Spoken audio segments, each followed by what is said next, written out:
Hello, Internet people. I'm Nick. I'm Josiah. We're friends. We're playing Marvel Rivals. We're friends and rivals.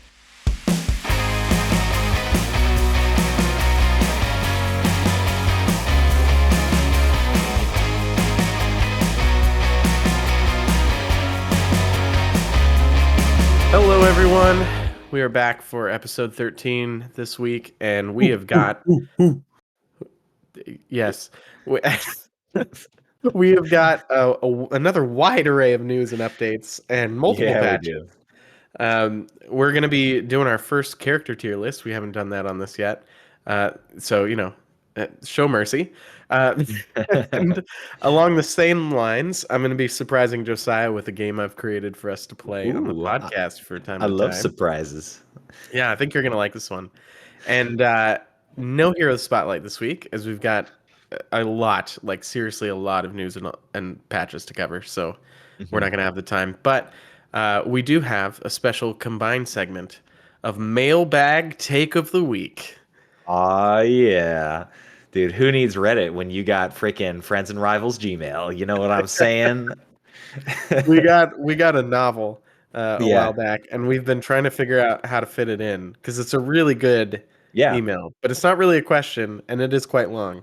So it's going to take over the Reddit take since it is sort of a Reddit take in our mailbag. It is a good one though. But Um, today is your day.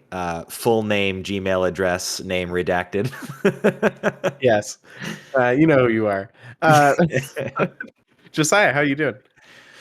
I- I'm doing good. I'm not sick like you, so there Yeah, is yeah, that. I'll get there. Yeah. However, I'm also not doing good because I was really busy with work this weekend and just like family and life and stuff, and took my son to this super cool park that we have and was out like all day. So I didn't have time to play.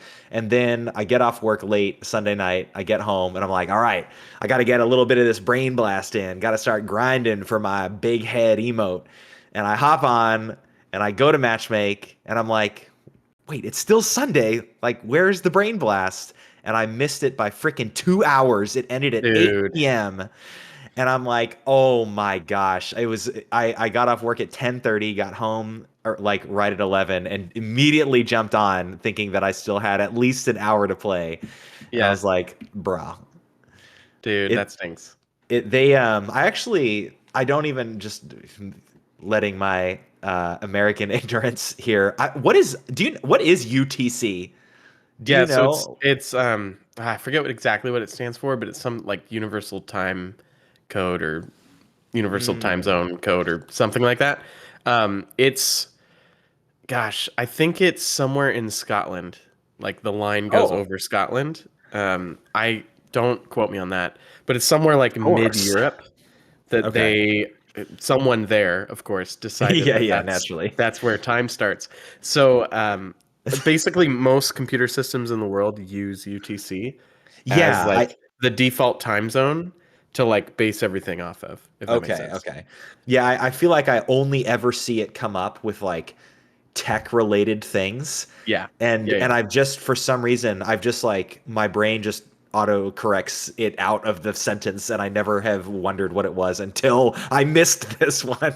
Yeah, the But reason the reason being is because when you're storing data from a whole bunch of different places in the world, they're all gonna come if they all come in with their local time zone and say like, "Hey, it's 12 o'clock," you're gonna store them like all over the place in very wrong places. mm, So you have to yeah, offset it by like, okay, well, what time is it? But ignore the fact that it's coming from, like what right, objective right, right. time is it? Not what time was it when the computer that sent it thought it was. Yeah, So yeah, yeah. they have to come up with a time zone to pick. And so UTC gets picked and then code like on your side will change the time zone to your local one.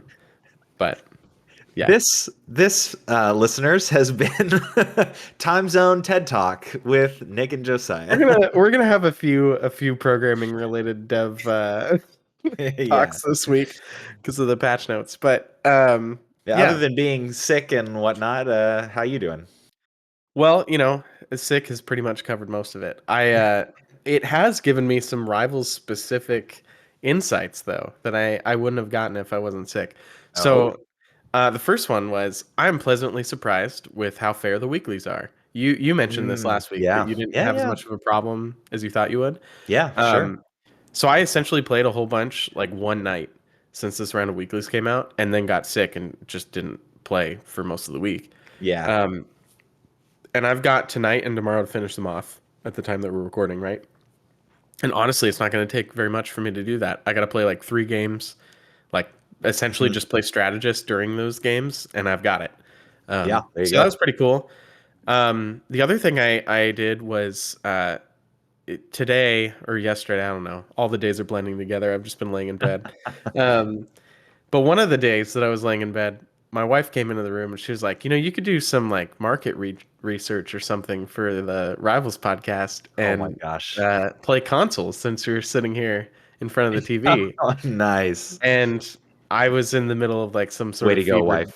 yeah, I was in the middle of some sort of fevered daze, so I just like rolled over and fell back asleep. But once my fever broke, then I was like, wait, actually, that's a great idea. So I booted up my PlayStation 5. I dusted the cobwebs off of it, Oh man, rip. which is sad to say. Oh, you know what's funny? I still have the PlayStation app on my phone, so I saw that you had come online and was like, wonder what he's doing. Yeah. Yeah, so I was playing Rivals on console. I had to make a Dude. username because I had never logged onto it on console before. Oh my gosh, yeah. So I, That's I funny. am friend and rival on PlayStation Nice, because nice. I don't know. I'm not going to use it very often, but I Yeah, yeah. probably will play it again because it was fun. But come on, cross progression, please. I Um, know, I know. Seriously. In this day and age, in this yeah, economy. but you know what? It was a lot of fun. It felt very different. Um, Hmm. I mean, most of that was probably me being really rusty on console because Oh, I haven't played sure. in a long time. Yeah. But I was surprised to find that I felt better on console on Winter Soldier than I did on Magic. Um, Huh. That I is expected really it. Yeah, yeah, surprising. yeah. And I went to the hero hot list after I stopped playing to go, wait a second. Is this just like, is this true that Yeah. aiming is easier on console than melee?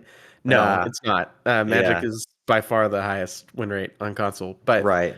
Um, That for sure makes but sense. honestly, Winter Soldier wasn't that much lower than he is Hmm. on PC win rate wise. Is there aim Um, assist? There is, I assume, right? there's a little bit, yeah. Yeah, yeah. But I was finding that me being really rusty and not having all the like button mash combos down on controller, right? Like trying to Yeah. remember what's what. Um, it was easier for me to aim with Winter Soldier and get my hits off and stuff like that than it was for me to do all the really precise like movement Yeah. and like combos that I have to do on Magic. So that was a surprise, but it was honestly really fun. And Yeah. then Oh, that's I sweet. and then one last thing, I had to do the tutorial. Well, I didn't have to do the tutorial again, but I decided to because I had no idea what I was doing on controller, right? Yeah. So I did the tutorial that I haven't done since December 6th or Yeah. whatever. Right, right. And I didn't realize this after the tutorial was done. Um, but did you know they have hero specific tutorials for specific characters? Oh, shoot. No. So Uh-uh.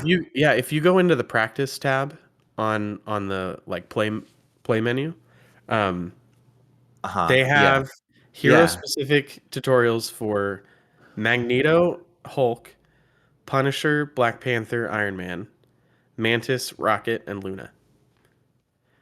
And I thought that was such a Oh, weird mix because yeah. How at interesting. first I thought it was all their like 1 stars Yeah, and like a Black couple two Panther. stars, but then Black Panther is there. Huh. So I'm not sure. It's not like all of the most popular Marvel characters Right, either. yeah, So it's not like I'm the curious. Avengers. Yeah, I'm curious what maybe they were trying to add a bunch and they just never finished it. I don't know. But So it was interesting. it's two vanguards, three duelists, and two strategists. Three Huh. strategists: Mantis, Rocket, Luna. Oh, Mantis. So Oh, yeah, yeah, yeah, yeah. yeah, yeah. Uh-huh. So it's two Okay. through three. Yeah, yeah. Um, and then Interesting. there's also a domination tutorial and a convoy tutorial. Oh, wow. Like Yeah. that you play or like a video? I didn't actually click into those to How try them out. interesting. But Okay. Wow. That's good to know. I wonder why they don't. I mean, I'm glad they don't like force us through all of that, but I wonder why they don't like have it pop up as like, "Hey, would you like to yeah, I don't know. I play mean, this maybe they thrill?" do. That's cool. Oh yeah, Because and I I just don't the notice it. hero one did kind of pop up on the side saying like, "Hey, try a hero tutorial," which is why I found it. So Mm. it could just be, it's really interesting playing on a new account, just like after Oh a few yeah. months, because you just Yeah. forget what it was like as a new player. So Yeah. Right. Right. yeah, but I had a good time. It was a good time on console, and I'll probably do it again. Yeah, I like plugged in my controller because I do use my controller still on PC because there's certain games that I play that I just prefer on controller. So I plugged it in like once for Arrivals just to like mess around in the practice range, and but I've never played a game with it. I need to at some point just to experience it. Yeah, yeah, it's good. The last thing I'll say, because I know I said that, is I for all of our players who are listeners, I was going to do my best. I made a note to look at which abilities correspond to which controller buttons, Mm, right? Not just to learn it, but to go like, okay, now I can say when we're talking about something, it's your E or your right bumper, right? yeah, yeah, yeah. Except that it was not consistent between characters. Yeah, I bet that it's not. Yeah, so That like makes sense. Magic was one way, and the Punisher was consistent with Magic, and Winter Soldier was consistent with both of them. So I thought like, oh, it's consistent. E is your right, your R1, and Shift is your L1, and then right click, left click are the triggers, Right, right? Except that then I played Emma Frost for one game, right. and it was More flipped. abilities. Yeah, Well, but I mean it's the same abilities, but they had her diamond form as what would be her E on like if you were following the yeah, same pattern. yeah, yeah, They yeah, yeah, basically yeah. flipped her diamond form and her sentience, which makes sense. Like it felt a lot better to have the sentience as something that you're trying to like skill shot on a Yeah, bumper yeah. instead of, well, I guess it was just on the other bumper either way, but it felt better. So I like, so they're changing the control schemes on console based on what feels better on console, which is 100% what they should do. Yeah, right, But right. unfortunately, sorry, it means that when we do the hero spotlights, I Yeah, can't no tell overlap. you without like going and booting it up myself every Right, single right. time. Because I can't find that online anywhere either. Maybe it's got to be somewhere. Dang, PC Master Race. I mean, I what know. else is there to say? Right. I mean, you're accessing the Rivals wiki on PC, so they have it all with Yeah, PC buttons. exactly. And if you're not, if you are using the PlayStation built-in web browser, What are you hats doing? off to you. I'm not sure. I'm not sure if I respect you or fear you or some combination of both. But you know what? That thing. I That will thing join scares you. me. I will join you in the petition when the website picks up that you are opening it from a PlayStation to show the PlayStation input buttons. You deserve it. All right. Well, Oh man. we don't have any reviews this week, but if you want to drop us a Oh review on Spotify or Apple Podcasts, we'll read it on the show. We did have one Spotify comment that probably will be a mailbag in a future week yeah. that just at the end of it said 5 stars. So I guess maybe that's a review. So thank you. We'll read What your if it name when we wasn't? read your Go back mailbag. in there and click that button. Um, But yeah, we've got, the news is almost going to be main topic worthy this week because Yeah, it is pretty quite much. large. So we should get into that. Agreed. So a quick PSA: the Cerebrophile lore event to get the mantis bloom. I can't remember what it's called. Nature mantis skin. It ends on the 9th of May. So you still have a week left from the time this episode drops to get those done, if you haven't already. And by the way, when you go to the event, you'll see. I got scared about this, and thankfully, I realized that it's not what I thought it was. Actually, I'm not even sure why it's there, to be honest. I Uh, can tell you. I know where okay, you're going with okay. this. Yeah, go So ahead though. yeah, on each section of the X, it has like how many days remaining, and then the next X portion opens up. But I was like, oh shoot, are they doing like time gating the time gated event where like each Yeah, no, section has it? But no, they're not. So yeah, no, what was your? the first week that it comes out, it'll have this many days remaining, and it has 75 units next to it. So they're giving you 75 blue units for doing those challenges in the first week that they're out. So it's like a little bonus reward for doing it right away. Oh, so there is. Oh, I see. So there is a. You do lose something if you don't do it within that time Yeah, frame. but it's I not see. it's 75 not units. something that's in the page when you go in there as a reward. It's Got something that's it. only there on the outside saying, "Hey, you get a bonus 75 units for doing this thing." Okay. Okay. So Well, so depending on how you want to look at it, it's either yeah, a bonus yeah. 75 units for doing it the first week, or a penalty for not doing it in the Right, first week. right, Yeah. right, right. Okay, interesting. Yeah, Rewards and punishments are the same thing in different directions, depending on how you. yeah, If it's all arbitrary, then yeah. Right, right, right. Well, they're definitely exploring with engagement strategies for sure with all of these kinds of things because we see development in like every subsequent event. So, yeah, yeah. yeah. But anyway, so similarly, the weekend this episode drops is the last weekend to play your big head matches. So it's only a 2 weekend event. I mean, unless they decided to extend it, but I don't think they can based on the timeline for other things. So if, like me, you missed this weekend entirely, you've got a lot of Marvel Rivals Funko Edition in your weekend. So I will say though, that's a if time you to are say. in that situation, or you are Josiah who's in that situation, it's not that daunting. Those matches go by really fast. That's So nice. it's a conquest like you were talking about. It is on the conquest map, and it's like first 35 or something. So Yeah. especially with the big heads, people die really fast. Um, so it ends up being like a 5-6 minute match. I was doing it that one time I got to play this week, and it was literally like an hour, maybe an hour and 15 before we had done all 10 and got our email. Okay. Hey, you know what? Actually, Marcy, cue the podcast patch notes soundbite. We said we weren't going to do this episode, but I'm taking 30 seconds to do it now. I'm so glad. I'm so glad that they did that. I'm really glad that you said that because one of the main points of feedback that I had from the last event, the Clone Rumble one, and that I heard a lot of people saying, even in game, was that making the Clone Rumble be the whole normal match time got kind of rough by the Yeah, end of it is it was like everyone that I saw talk about it was like, yeah, it should really just be like one domination round, winner takes all, and then you get to yeah, play another one rather than I going back agree. and forth. Because then it ended up dragging, especially because it could really get kind of rough depending on what the the clone choices Yeah, were. 100%. Wait, I'm So that's cool. confused. Were you patch noting something you hadn't said yet? No, I'm just patch noting to A comment on generic clone last rumble from a month ago? event. Yeah, dude. Yeah, that's something Okay. that I meant to follow. I meant to follow up on that event, as we have in like many episodes. There are things that we've meant to follow up on. So there's my follow up.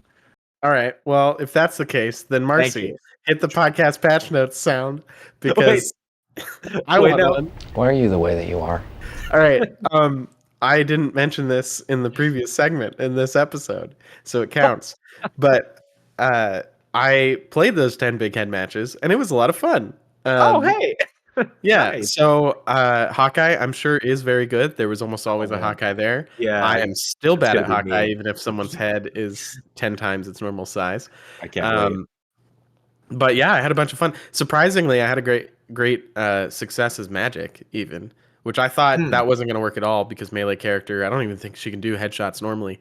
But there Yeah, was no. a little tutorial that popped up on the side of the screen, like just one of the little flagged tutorial things that they have, like the hints that people turn off that say, Yeah, "Hey, yeah. get out of that ult because it'll kill you."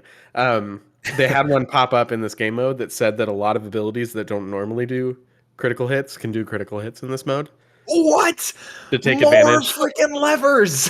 Yeah. So so I'm pretty sure like almost everything does crits in this because with magic I was just destroying people. Like I didn't have to do the full combo. Oh my gosh, dude. It This is was great fun. the amount of times that they're just like, yeah, click, like we're gonna do Yeah. this thing Oh, that breaks the laws of the Marvel Rivals universe. Like, no yeah. worries. Yeah, they've got everything set up so that they can just tweak whatever they want. Yeah, yeah, yeah. I We can I would we can keep love this to model. see I would love to see like what their editing framework looks like. Hey, now that they've Please, done the please like let me art ride this. I want to see it. the art vision and the music showcase, like I'm sure that there's if there's enough if there's enough excitement around it, they would do something like that. I hope they do, because I mean, as someone who has, like 6 hours experience with coding, even I'm interested in all that Yeah. stuff. I just love the development, facts Yeah. outside of the like, yeah, that. But Yeah, the anyway, nuts and bolts. Yeah, but yeah. Anyway, you've got this weekend to get your free emote. I got the thing because as I ran through all of oh, them and looked at it, he just felt like just the best like proportions for the big yeah, head. yeah, yeah, It yeah. just worked really well. But yeah, you've got this weekend to get that emote, play 10 games, or to climb the leaderboard for those titles. If anyone that listens to this does get one of those leaderboard titles, please give us a comment or join the Discord and tell us or something. I really want to know. That would Yeah, be yeah, really yeah. cool That if would be there's cool. someone who hears this who gets one of those. Heck yeah. Um, all right, so now let's set off for our odyssey into the oodles of patches and updates and dev We posts we we that have got happened in the last yeah, 7 days. yeah, yeah. I like how they all the different I like going through the different names for things. The like patch notes, update, dev update, Dev seasonal talk. balance and competitive performance. Yeah, balance post. Yeah. Yeah. So this first one is the patch that went live uh, last week, right after the episode came out. Yeah, Thursday, I think. The one that had the giant size brain blast mode Oh yeah, as Friday. part of it. Yeah. So there's a couple other things that launched alongside that mode. So I just want to highlight a couple of those. First off, they added all those brain blast emotes to the store for Mhm. 400 units each that you can pick up. But then there were two changes that they made that I think are noteworthy, other than Oh regular yeah. bug fixes and stuff. The first one, I know all of my Luna main friends have been Yes. asking for this since it came out. Luna's Cybertoons emote from her Mirai 2099 skin has been revamped to loop continuously, ensuring that she never Yes. skips a beat. So you can now do the Lucio DJ party in Spawn and just let it keep going forever, and all the twerking venoms will thank you for that. Because yeah, they now have music to dance to. Yes. Yes. And then the other change is hero proficiency. Heck yeah. Um, so That's they say to yep. better reflect your mastery in the heat of different battles, we're overhauling the hero proficiency system. The missions are now segmented into quick match slash competitive and conquest slash doom match. Quick match competitive missions have no cap on repetition, while conquest doom match missions feature a daily repeat limit, which is 5, by the way. Your hero proficiency is about to get as lordy as your feats. So in the Invisible Woman, to increase strategic placement vein, let me translate this, Yeah. the to better reflect your mastery for you. To better showcase the people who actually get Lord instead of those who farm for it like a dirty, debased cheater. We're making these changes. Did you ever do this in Call of Duty Modern Warfare, the first one?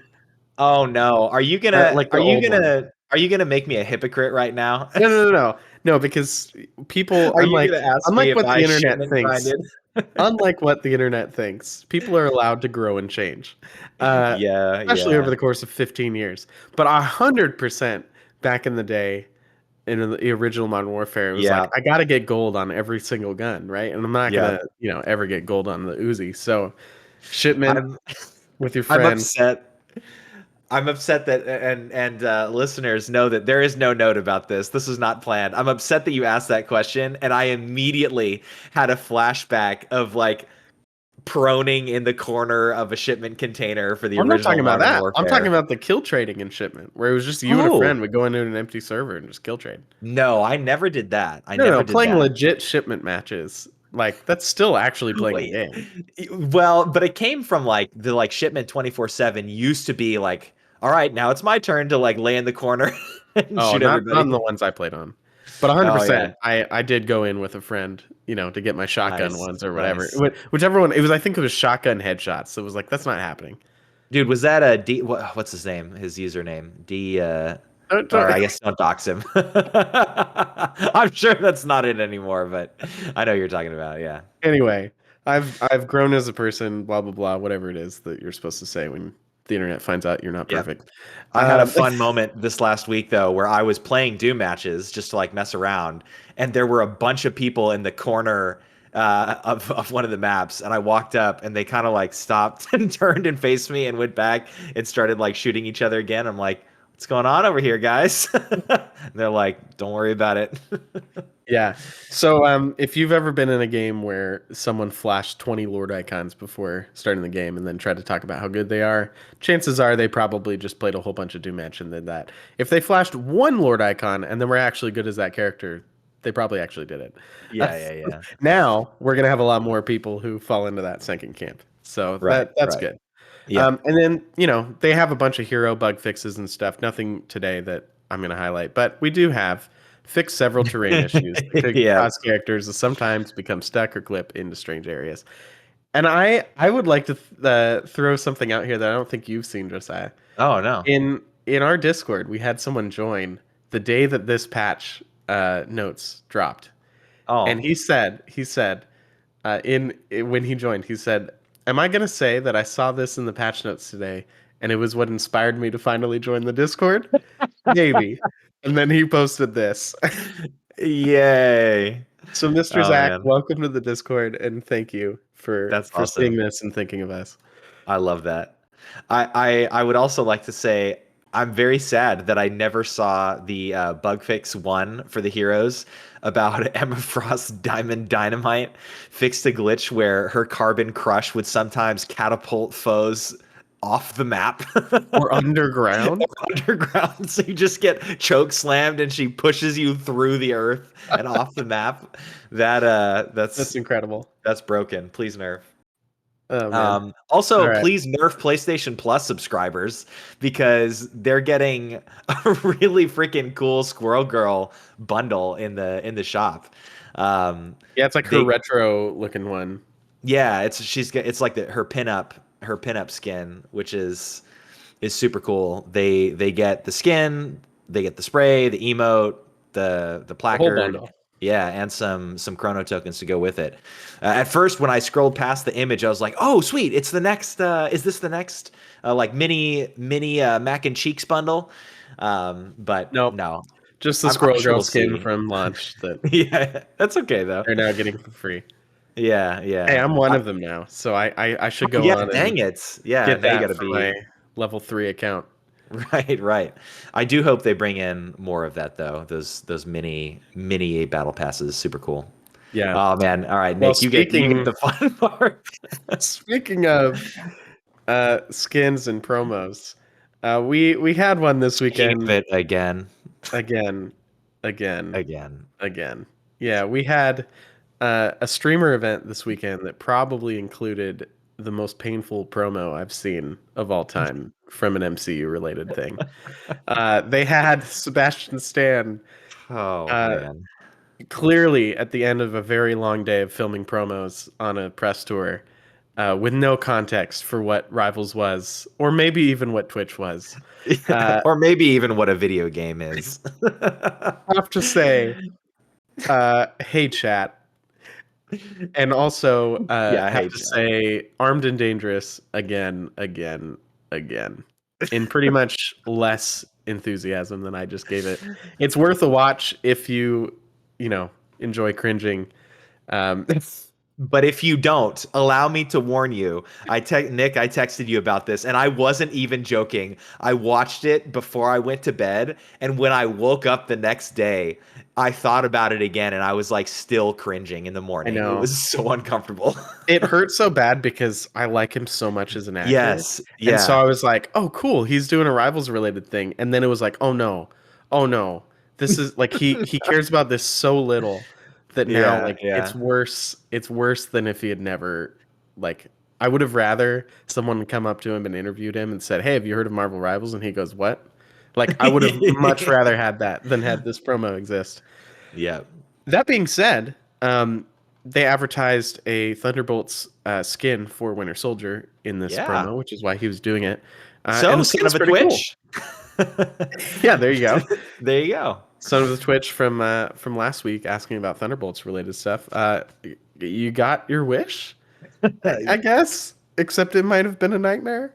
Is it? Yeah, Um, yeah. Is it your fault that it's your did the fault. Rivals devs listen to our episode and be like, "Oh, we got to bring someone from this We're gonna on"? kidnap Sebastian Stan at gunpoint and force him to sign it. Yeah. No, but the skin is pretty cool. I think Mhm. it's so funny because it's such a basic skin. It's just literally him in a black outfit. Yeah. But um, but as far as Winter Soldier skins go, like that's kind of cool. So Yeah, yeah. and the intro and MVP animation and everything like super cool. The emote's Yes. funny. It's him Yeah. pulling the arm His out of the arm washing out. machine, Yeah. uh, a dishwasher actually, which is a nice callback. But yeah, skin looks cool. My only concern with it is that I'm sure it's going to have the MCU skin tax on it of being an Oh, extra yeah. 200 units, and so I mean that's not a bunch if it's 1600 to begin with and it's 1800. That's I don't know. I'll get those free ones from doing the event, you know, Yeah. in the first week or whatever. But um, that's a bummer. But yeah, it looks like a cool skin. And then there's also a Black Panther skin, his Hellfire Gala look, coming out this week. That it's called Damsia Saki, something like that. Uh-huh. And it's I wanted to say this was the first Black Panther skin where he doesn't have the mask on, but his Oh, the vampire. vampire skin doesn't either. Yeah, yeah, But this yeah. is another really cool one if you just want to look awesome and you're Yeah. already really good at Black Panther. Yep. I And love he the fist bumps Wakandan Krakoa. royal. He fist bumps Krakoa in the MVP screen, which is pretty Yeah. sick. That's awesome. I love those little I love the little like last second details that they put Yeah, in. A lot of those like this and the freaking Iron Man snap and all that stuff. Super yeah. cool. Speaking of super cool and skins, oh my goodness. I am so excited for this update. So, Doctor Strange and Thor skin patches, freaking skin patches, people. That, ew. Sorry for saying skin patches. And sorry for saying it Sorry again. for saying it again. Uh, Yeah. um, so the Multiverse of Madness skin and the Lord of Asgard skin for Thor both had, well, the Thor skin had some pay to lose elements to it, and the Multiverse of Madness skin had some false marketing elements to it, and they've both been patched. So the Thor Lord of Asgard skin, of course, had the pay to lose fuzzy cape that they have reduced in size so that you don't have to have Odin guide your aim while you're playing. Which I'm conflicted on this one only because yeah, I mean it was bad for you to use this skin Right, right. because of the extra like obstruction of your own view. But on the other hand, it looked way cooler when it was this huge fluffy thing. So Yeah. It was cool, but it was, I mean, you talked about this, I think, when the skin came out, that the front part is the coolest part yeah, anyway. yeah, So it is. I'm fine with it. I don't have the skin, but it is, I think it is still my favorite Thor skin right I now. think I just have it stuck in my head now with the giant like Oh, Thor mountain skin. of fur behind you. And so now that it's not there, like Yeah. it just looks wrong to me. I'm sure after a Yeah, week yeah. I'm gonna Yeah, forget you'll about it. forget about it. But more importantly for me, the Multiverse of Madness skin. So if you've been listening, you may remember that when we talked about the release, well, actually, no, way before the release, I just said, I think in the Doctor Strange Hero Spotlight, that like if they make a Necromancer Strange skin, I am buying it. And they made a Necromancer Strange skin, and I didn't buy it because I was like, oh man, like showing those like the zombie arms around him is so freaking cool, and the fact that it's not in game and that there's no voice overlay for a literally like top tier highest cost skin bummed me out because it was just his default voice. But Oh, it with was? this, yeah, it was just there was no overlay to it. There was nothing special about it. Oh. um but with this patch, they added in the zombie arms and they vocoded him. So now he has a really freaking creepy, gritty, rusty, nasty sounding voice that goes along with it. So I bought it instantly once Yeah. I saw this update. I was like, absolutely, heck yes. That's the kind of stuff I'm supporting. They still were never clear whether this was a fix Yeah, or whether it was yeah, they're never gonna tell you that. no, I know they're not. And And because of I think course that not. gives us the answer, because if it was a It was. fix, they would have been pretty clear that it was a fix. Well, the funny thing is, I saw a comment from like I think it was on Twitter. Someone had addressed it like, "Hey, like the arms are in the skin preview. Like, why are they not in it? Oh, It like why are they not like with uh yeah when you're in game?" And someone from the social media team responded like, "Oh, we're currently investigating this." But even still, like yeah, that's vague yeah, enough to say like, and then there were other theories where people were saying, I bet they removed it because the reaction to Thor's pay to lose yeah. collar was so bad that they That's removed it. fair. Yeah, that's But a good yeah, theory too. so Yeah, some interesting lore. we'll never really know, but I Yeah, guess that does lend a possible explanation to it being a not a bug, but a well, we removed it for a legitimate reason and then put it back. yeah. Ironically, at the same time as fixing the one that I they know. would have removed it for. Well, um, we we have got a new event coming next week. Yes, we I do. realized that looking at our episode schedule, that after this week, we're like this week is the Hmm. halfway point Yeah. of the half of the season, so we're getting close, like a couple weeks out from getting like Ultron news and stuff. Oh, So, baby. I mean, that's probably going to be whenever this new event ends. So we've got a new event coming, Yeah. the event for this half of the season, which they are keeping with that pace of an event every half season. So this is Step into Hellfire Gala Moments, starting on May 2nd, which is like morning time UTC. So it looks like it's going to be like May 1st, like basically May 2nd at midnight for people on the west coast of the US. You can figure it out between those two. Um, so the Wolverine patch costume that was Mhm. shown in the trailer and everyone was excited about is not a cash shop skin that they're going to Yeah. release. It's actually a free event skin reward for the Bonkers, mid-season man. event, which is So awesome. cool. This is the one that everyone's been waiting for, as far as I've seen, and Dude, it's like such an iconic look from the comics, and they're giving it away. and that MVP animation, I literally did threw my arms up and like leaned back in my chair when he pulls the claws out to check his reflection and then Yeah, puts them back. I'm like, bro, you are yeah, too cool right now. yeah. This is super cool. I one of the only skins I've gotten. Actually, no, I think it was the one I got from the Mac and Yeah, the Cheeks costume coin. fit Yeah. coin. Mhm. Was I'm the so glad we're calling it that still.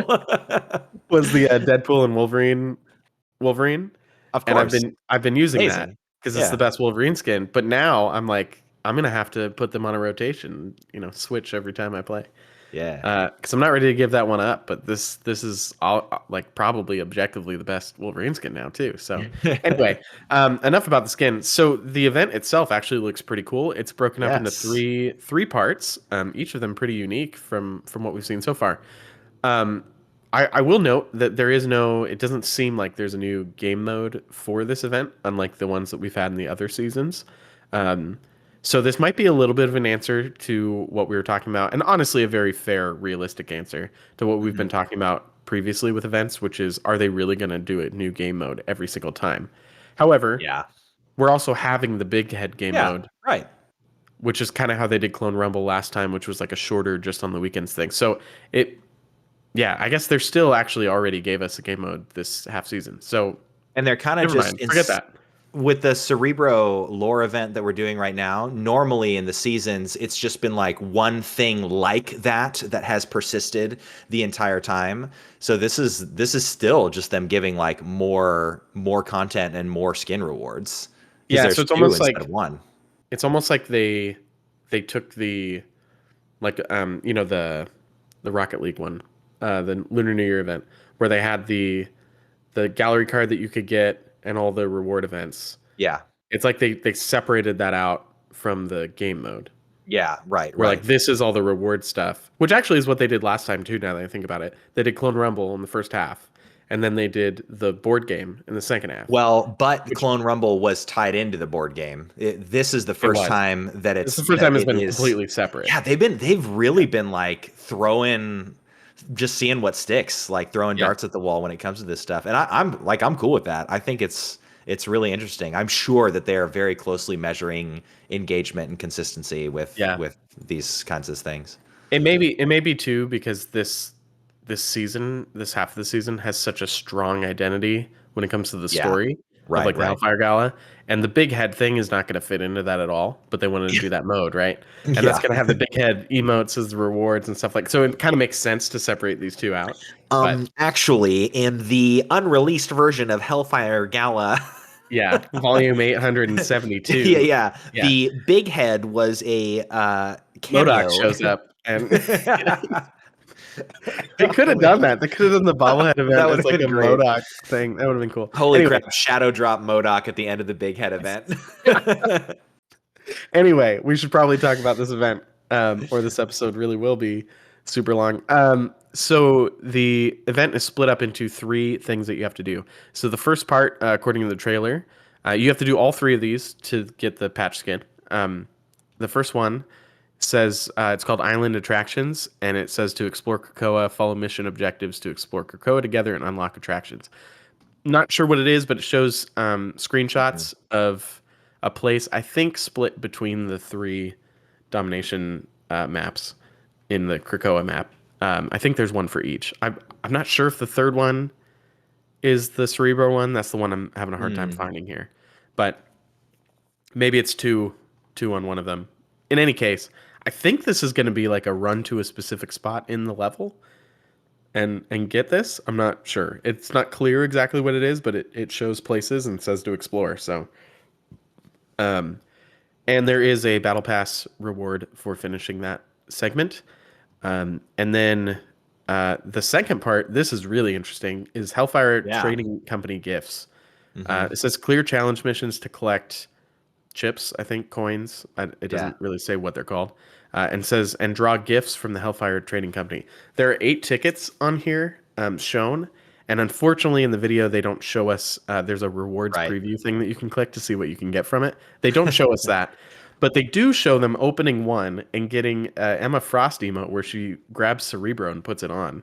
Yeah, Uh, and which is from her iconic her To Me X-Men moment in the comics where she puts on the Cerebro helmet and did gets she to actually say do that in like, the comics? yeah, uh-huh. Oh, I didn't Yeah, know that. yeah. Okay. Yeah, and that's like one of the most iconic lines like in the Well, yeah, I X-Men. mean it's the big Professor X line usually, but Yeah. Yeah, I didn't yeah, know that yeah. she actually did that. That's cool. Mhm. Um, so I was a little worried at first because when you look at the summary page of the three things that you have to do, it says join Act Two, get 4 gala gifts, 4 out of 4, as what you have to do to get Oh. the Oh, patch skin. I didn't But there's notice 8 that. things here. Uh, but then I did notice that there are enough coins on here on the preview that they're doing to unlock Mm. all 8. I don't know if that means we'll actually get enough to unlock all 8. But the other 2 acts say Act 1, blah, blah, blah, Act 3, blah, blah, blah. This one says join Act 2, get 4 gala gifts. So Mm. I think we have good precedent to say that we're going to be able to get all 8 things if we Sure. get enough Yeah. coins. That They've makes sense. never done an event before where you don't get everything Yeah, yeah. if No, you played I'm enough. I'm So, sure. I'm sure. but I mean, Yeah, we've there got at least one emote in there. Who knows what else we'll get in there? yeah. That'll be pretty cool. Very cool. Very excited for that. And then the third segment, third thing you have to do for the patch skin is called Gala Star Vote. It says complete missions to Yes. earn voting tokens and help your favorite hero win an all new costume. That is cool. Uh, Yeah, I like it. and there are 8 heroes here that you can vote for. There's Emma Frost, Black Panther, Scarlet Witch, Cloak and Dagger, Wolverine, Black Widow, Hulk, and Captain America. And what you have to do to get the patch skin, I believe, is the same thing you have to do to get the gallery card, or do you just have to vote once or twice? I'm not sure. But to get the Mm, gallery card, at least, you have to vote 10 times. So you're going to have to get enough tokens to vote 10 times. And that's how you get the gallery card for the event, which, by the way, will be different Depending on which character you vote for. So your gallery card, Oh, it says choose wisely because your gallery card will look like whoever it is that you vote for. very cool. I didn't know. I didn't see that note either. Dang.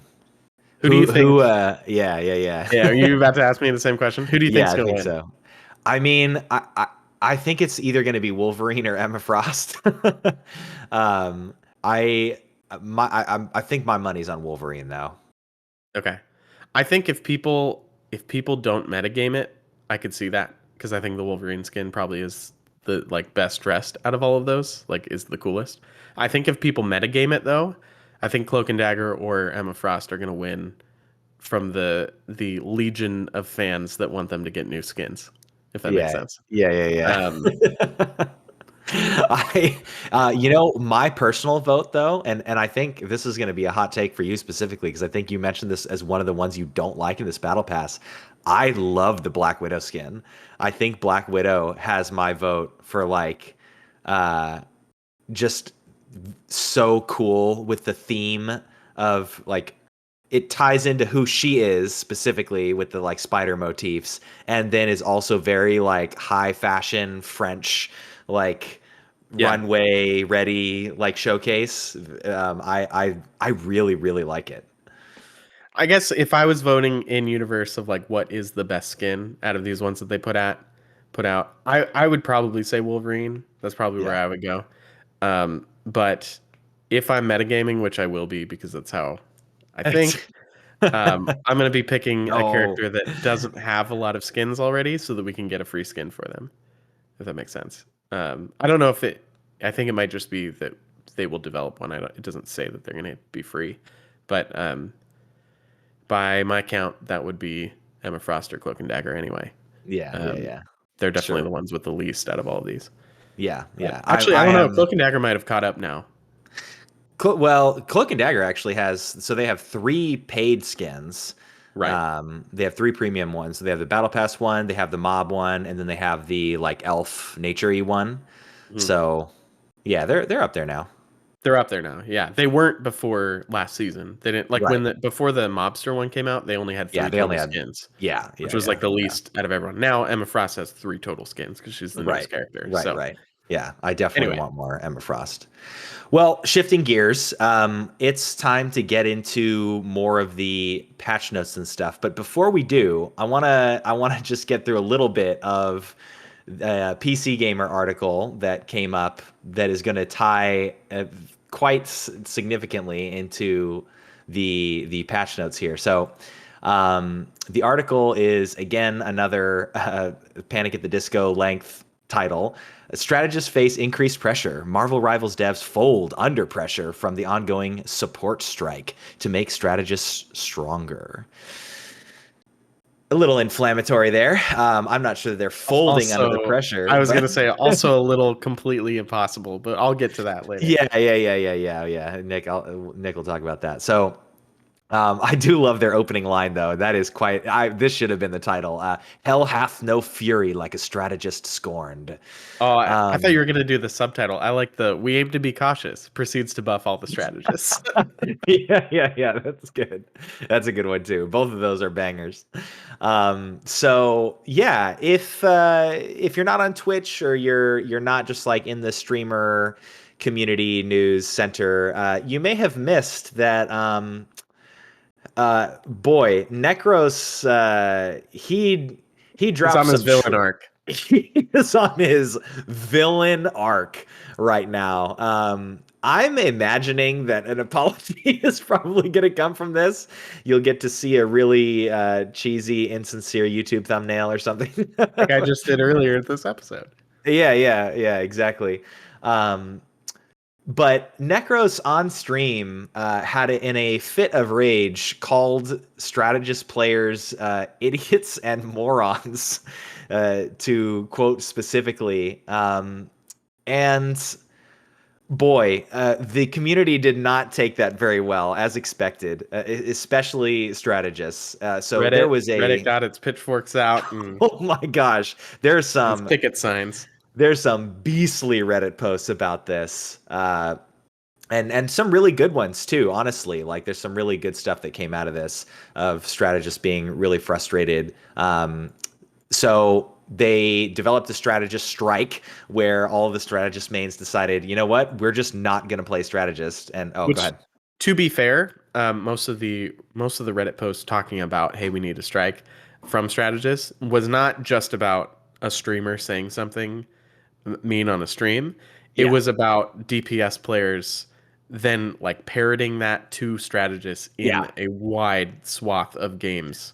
Yeah. Yeah. It was more the like people echoing that sentiment all of a sudden after it happened to a bunch Right. of support players in game that got everyone upset enough to be like, okay, well, screw you guys.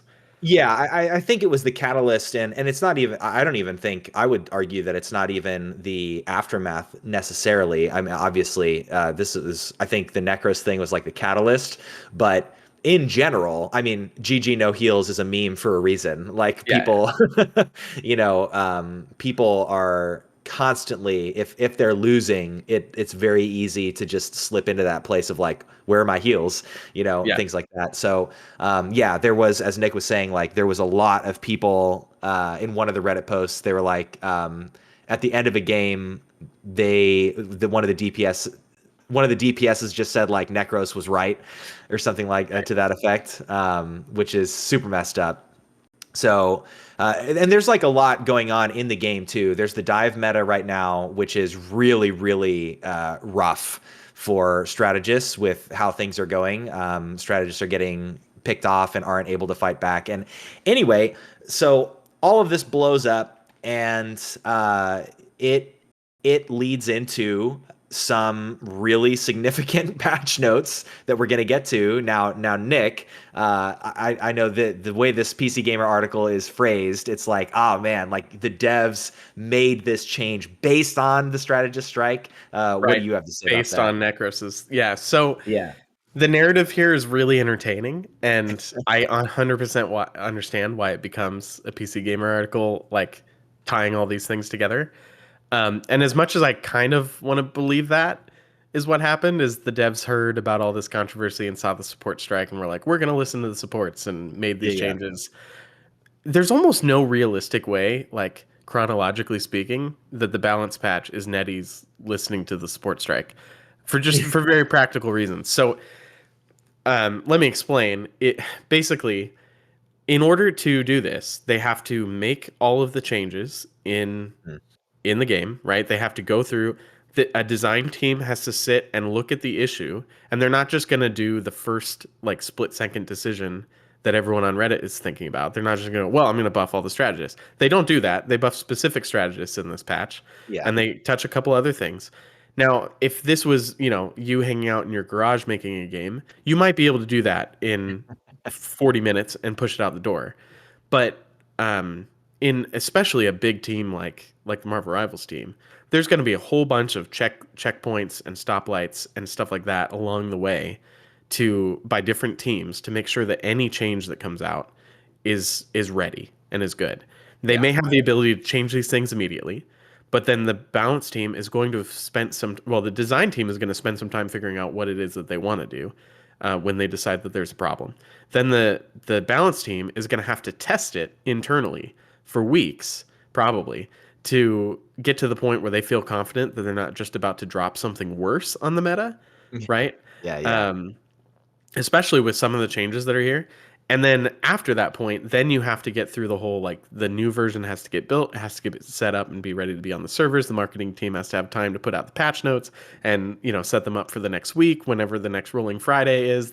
Right. So in the best possible scenario, if they are the most efficient AAA dev team of all time, you get maybe a week or two from when something happens. Now, the Necros thing only happened 9 days ago, and the support strike from when we're recording, and the support strike thing only happened like a couple days after that. By the time it Right. got organized, so if it was a big enough deal that the dev team was like, "Oh shoot, we're gonna lose all our support players if we don't do exactly what they want us to do right now," they would have 2 days basically, two to 4 days maybe, to come up with what they're going to do, implement it, have a balance team and a Yeah. QA team test it like crazy, get it out the door, get balance patch notes written up days ahead of time, and then get it out there. So there's no way in like real world that that's what has happened, but it's really easy to write that as a PC Gamer article. However, I think what this is a good sign of is that the devs are actually on the pulse and their data Yeah.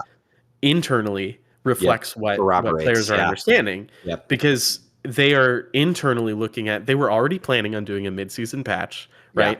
So they were already thinking like, okay, the supports we got rid of a lot of the things that were keeping the fights too long, Yeah. Hmm. and that we had to do that by weakening supports. We went a little bit too far, and supports are struggling with the dive meta and all these things that you mentioned before. Yep. Yep.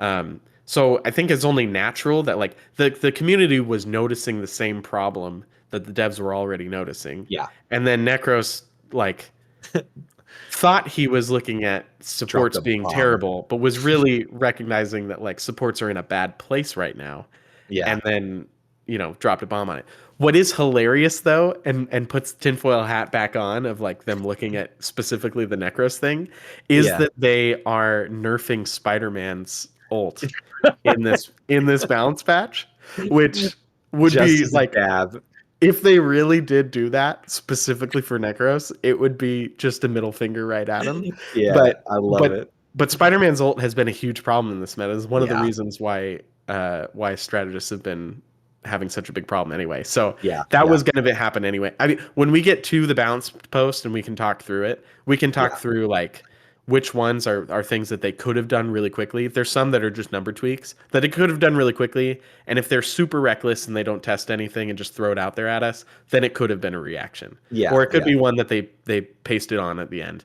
But Right. we don't really want them to be that quick because that means that they're reckless and not testing things, not that they're responsive. Right. That's Right. that's my only point with the PC Gamer article.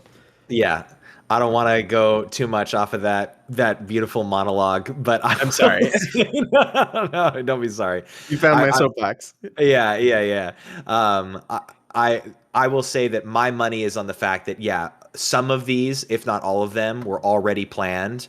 But I wouldn't be surprised if some of them got like pushed up or maybe like tweaked even more in Sure. response. So they're like, all right, hit the big red button. Like this is an emergency.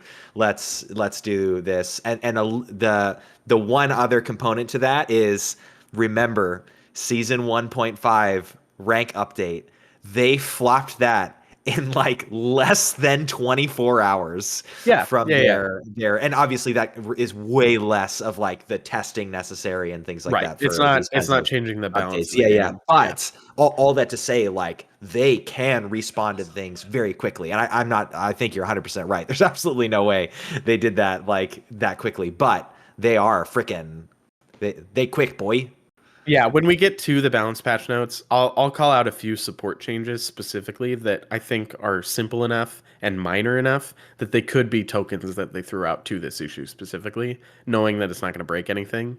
But some of the major ones, which I think are the ones that are more helpful, there's no way they're doing that without testing it. I guess Yeah, is my yeah, and yeah, we don't yeah. want them to be doing it without testing it. Is my point. Right, 100%. Yeah. It makes for a really good 30-word long PC Gamer article title. So. Well, now that we've talked about some of the season changes and mid-season balance adjustments, why don't we talk about the season changes and mid-season balance adjustments? Yeah, dude. Man, the news this week. Like this is beyond a main topic worth of I worth of know. stuff. Yep. Okay, so we have Dev Talk Volume 13, which came out the day after the Hey, previous patch. coinciding with Friends and Rivals episode 13. That's cool. So Dev Talk Volume 13, they have two things that they mention. The first thing is they're talking about season changes and mid-season balance adjustments. This is what led everyone to think that they were talking about the sports strike, is this is like the day that after the sports strike started happening. And it Yeah, was on yeah. a Saturday, and they mention like, hey, essentially they say we tweaked things to stop strategist ultimates from kind of like dominating the game, and we wanted that to make people be more coordinated and focus on targets and everything. And it has, and it's done what we wanted. However, they say in this fierce environment, strategists face increased pressure. needing to monitor teammates' health closely while carefully using their key abilities and being mindful of their positioning on the map. Meanwhile, vanguards and duelists must not only attack effectively, but also provide better protection for their strategists to achieve victory. They even kind of point out here in the way they've mentioned this is like they say some of the responsibility here in this new meta is Mhm. duelists and vanguards have to be protecting strategists more. And Yep. that is not what has happened. And Yeah. so they mention essentially what it looks like is that this strategist patch, if you do want to tie it to what's going on in the community, it actually seems like this strategist buff patch, if we want to call it that, is sort of more of a response to, hey, duelists and vanguards, you're not protecting your strategists, and since you don't seem to be willing to, we're gonna let the strategists protect themselves, Yeah. right? This is the Uh, fine I'll do it myself moment exactly, for yeah. for the They're saying strategist community. yeah, and the upcoming patch will enhance the damage capability of certain strategists to elevate their threat levels, which in turn will increase team composition possibilities.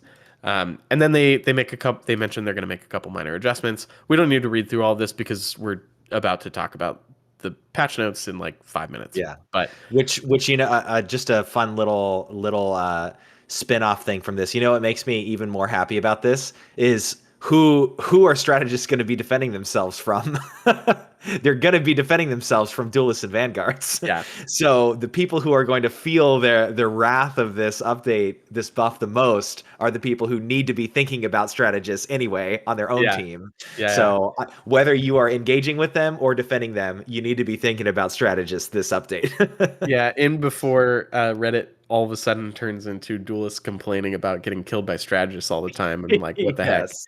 Why are they so powerful? They should be healing, not killing me. Oh Um, man. And the last thing they mentioned in this mid-season balance thing, I didn't actually notice until we're looking at this right now, but they do say at the very end, they say, as we move into season 2.5 with Ultron's arrival and new team-up ability adjustments, we'll Yeah. consider more balance changes. Have I you don't know seen if the that... leaks about this? No, I haven't. Oh, yeah. I've There's been under a some rock all week. yeah. So there's I obviously we don't know like when they're coming, but there were like I think it was 3 team ups that were just like leaked in their entirety. Okay. And people were speculating that they might add them in the 2.5 update rather than wait till season 3, which would be very interesting. That would be Yeah, something that would totally be new. different. Also, I don't know if I'm about to make myself look really dumb. Marcy, if I sound stupid, edit this out. Uh, have you heard the rumor of a second map coming this season? I haven't. Yeah, so there's been some weird data mine stuff that relates to Ultron and another map. I could believe that. Uh, yeah, that would be really interesting. I'd be super excited for that. I didn't like dive too deep into it, but that would be cool. I mean, it was unclear in season 1 whether the double was only related to the heroes or was also Hmm. related to getting a map in both halves of the seasons. I think we had initially thought that it meant that you'd only get one, but we really got 3 maps because we got Doom Match in season 1 too. Hmm. Um, so we got 2 like regular maps and then one other mode that had its own map, right? And so Yeah. it could be that, they're expecting like 3 doesn't divide into half. So we Right, kind of right, right, erred right. on the side of, oh, well, that'll mean one map. And it might have just meant 2. But then who Yeah. knows when they shorten seasons next season, maybe we'll get one. I don't know. But yeah, Right, right. that'll be cool if we get another map. It Um, could also be one last thing about that because this was 5 days before the actual balance post. It could be that they were referring to the team up ability that was adjusted, which is Cap and Bucky's. But yeah, maybe, but they mentioned it's moving into season yeah, 2.5 with new right, team up right. ability adjustments. I mean, Ultron should have a team up of some kind. That's been par for the course when they Yeah. release a new character. I'm so Um, excited for Ultron, man. I I can't know. even tell you. Okay, let's finish this one because Yeah, we yeah. still have 2 more sets of patch notes to Yes. talk through. So the second half of this dev talk mentions competitive performance points, and they're saying they actually tell us. I'm going to read this because they actually tell us how they Yeah. calculate how many points you get, which I've never heard of a game telling you this Right, before. right. But this is great. So they say in each match, hero performance rating is calculated based on the average key combat data for that hero at that player's current rank. Awesome. Yeah. Um, the more a hero's key combat data exceeds the baseline for their rank during the match, the better their performance rating, and vice versa for poor performance. Of course, these stats are adjusted based on hero usage time to ensure that they aren't skewed by playtime.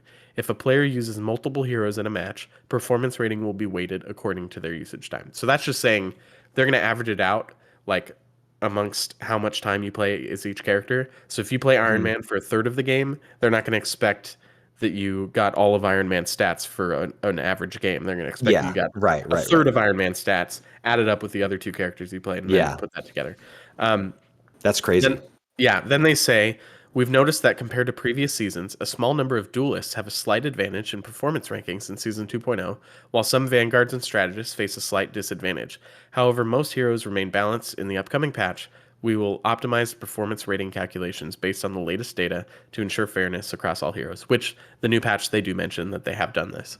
Um, Balancing the game and rank adjustments is a challenging endeavor, and we cannot guarantee perfection 100% of the time. However, we remain humble and attentive, striving to address issues promptly and enhance your experience. Stay tuned for official patch announcements, which we will give you in a couple minutes. But man, like they just straight up explained how that system works. Now, it's not telling you how the elo system works Yeah. for Yeah. Right. for Right. What like stats is actual, tracking and yeah, how? Yeah. but it does basically explain now, like if you want to get more points than what you would by default just by winning, Hmm. then you just need to play your character better than other people at your rank play your character. Yeah. Yeah. Yeah. Super cool. It also gives you now, if you're trying to get better, if you're playing ranked and trying to get better, it gives you a good idea now if you're playing one character the whole time, like how am I doing for how well I should be at this rank with this character. Like if you're getting a bunch of extra points every time you play this character, you're pretty good at them for your Yeah. rank at least. But that's a cool thing to be able to tell. Yeah. Yeah. I am. It's interesting.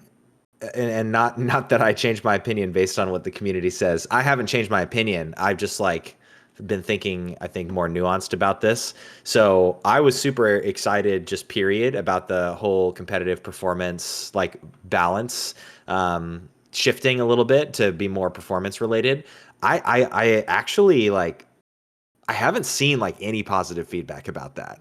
Really? Like in the Reddit community anyway, like most, I mean, maybe there are and I'm just missing them, but most of what I have seen has been like this sucks, like why, look at the like screenshots of like end of game ranked match. They're like, why did this person on my team get more ranked points than I did when literally all of my stats were better and we were playing the same role? How can they um even know that? I guess because it was like a friend or something like that. So the friend was telling Oh, them like okay. Well, now their, we you have know, the answer. It means that they were doing better on that character than people do on average. yeah, yeah. I could see though. I think it depends on how you look at it. If you look at it at, hey, you deserve. Let's just say the base stat for winning is 10, and or yeah, 10, and when you lose, you get -5. If you can look at it at, hey, I only deserve 10 points for winning the game, and then like anything else I get is just like bonus on top of that. It's just people are always I mean, comparison is the thief of joy.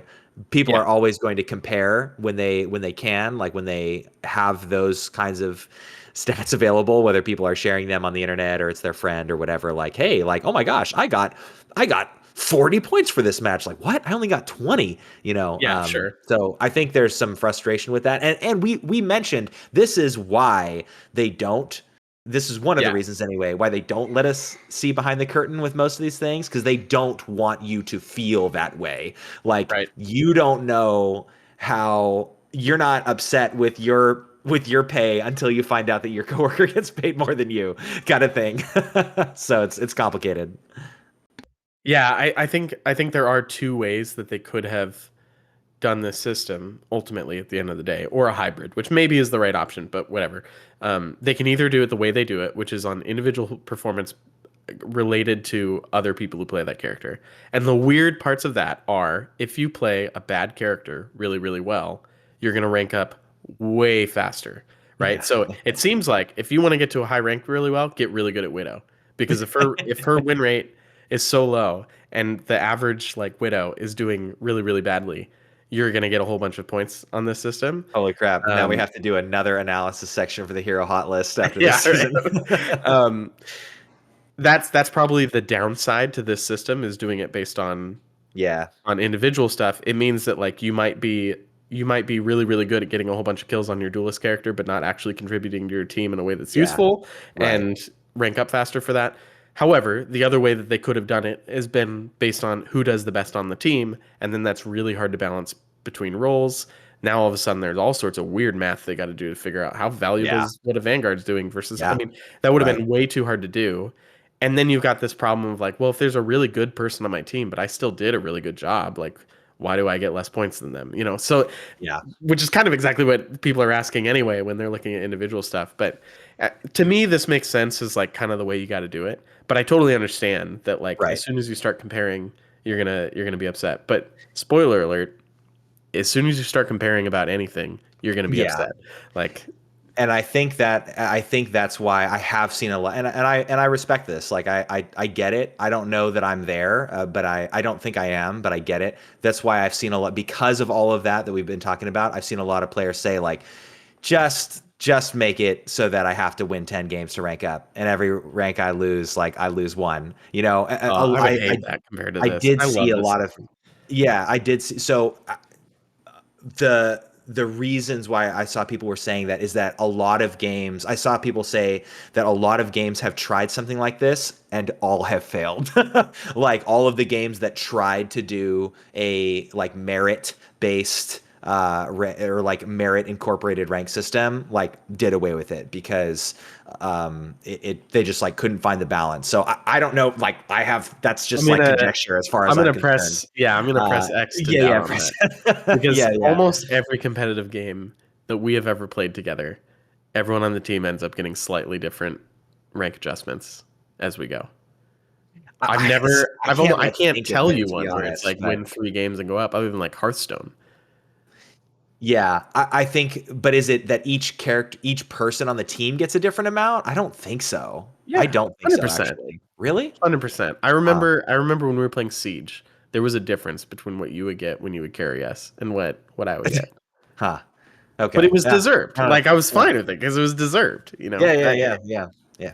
Maybe I'm wrong on that one, but I don't No, think that's the case in every but game. even then, it would be like, okay, if so, Siege, a game about kills and defusing a bomb, like there's definitely less like things that you have to track, of course. So it's like, okay, every kill you get like plus 5 points. If you plant the bomb, you get 10 points. If you defuse it, you get 10 points. Like I think that it's easy to see that that's like fairly objective. I understand that it's like harder to interpret where like if two DPSs do the exact same amount of damage, like literally to the point, same damage, same kills, same deaths, same assists, everything, one DPS will have higher rank up points than the other one. I get how that could be frustrating. Yeah, but I think it's out of not understanding how the game works because if you have two different characters, like Widow and Magic at their best are going to do differently. Yeah, Like they're yeah, yeah, not yeah. going to have the same damage. They're never Sure, going to sure, have the sure, same damage, right? sure. And you can extrapolate that out to every character in the game, works differently, does different things. Different Yeah, strategists do different amounts of damage versus different amounts of healing, stuff like that. So you cannot just blanket go, this amount of healing gets you this. yeah. No, Otherwise, I the I answer agree. is play Rocket and do Right. 80,000 No, healing. I 100% agree. Yeah. I think Rivals is the most justified of any game I can think of in doing it this way, and it does make sense. I'm just saying that I understand. I Yeah, do yeah, yeah. understand the like it would be hard to see that like, oh my gosh, like I did the most DPS, I got MVP, whatever, and I didn't get as many points as like, Right. the Widow did. And I get that, but I think that comes out of not understanding what their options are for how to rank people. And so Sure. like that's why I'm trying to say it on the podcast is so that like hopefully at least if Yeah, if yeah. you're listening and you get frustrated when you have the same amount of damage as some other character and you don't get the same amount of points because you decide to ask and find that out, Yeah. like the only way that they can get close to figuring this out fairly is to normalize it by characters because Mhm. any other way the Yeah. character differences are going to decide who you should play to rank up. So Right, right. there's So still what some Nick of is that. saying is go play Widow, people. There's still some of that, right? There's the widow thing, but maybe the average is going to be really high anyway from like the couple people who are really good. Who knows? But Yeah, anyway, yeah. we need to move on. Yeah, yeah. There's Holy crap. still two more. Okay. Okay.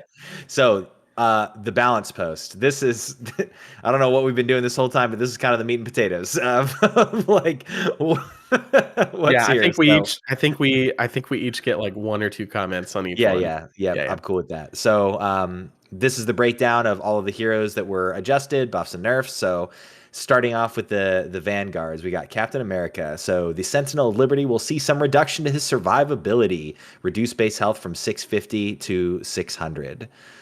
So they Um, nerf his health going into it to make up for the team up, but kind of nerf it, and yeah. it's still not enough. They got to nerf him a little bit more. Yep. He Yep. survives forever.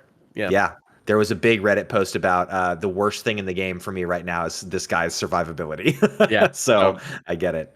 probably a good Uh, move.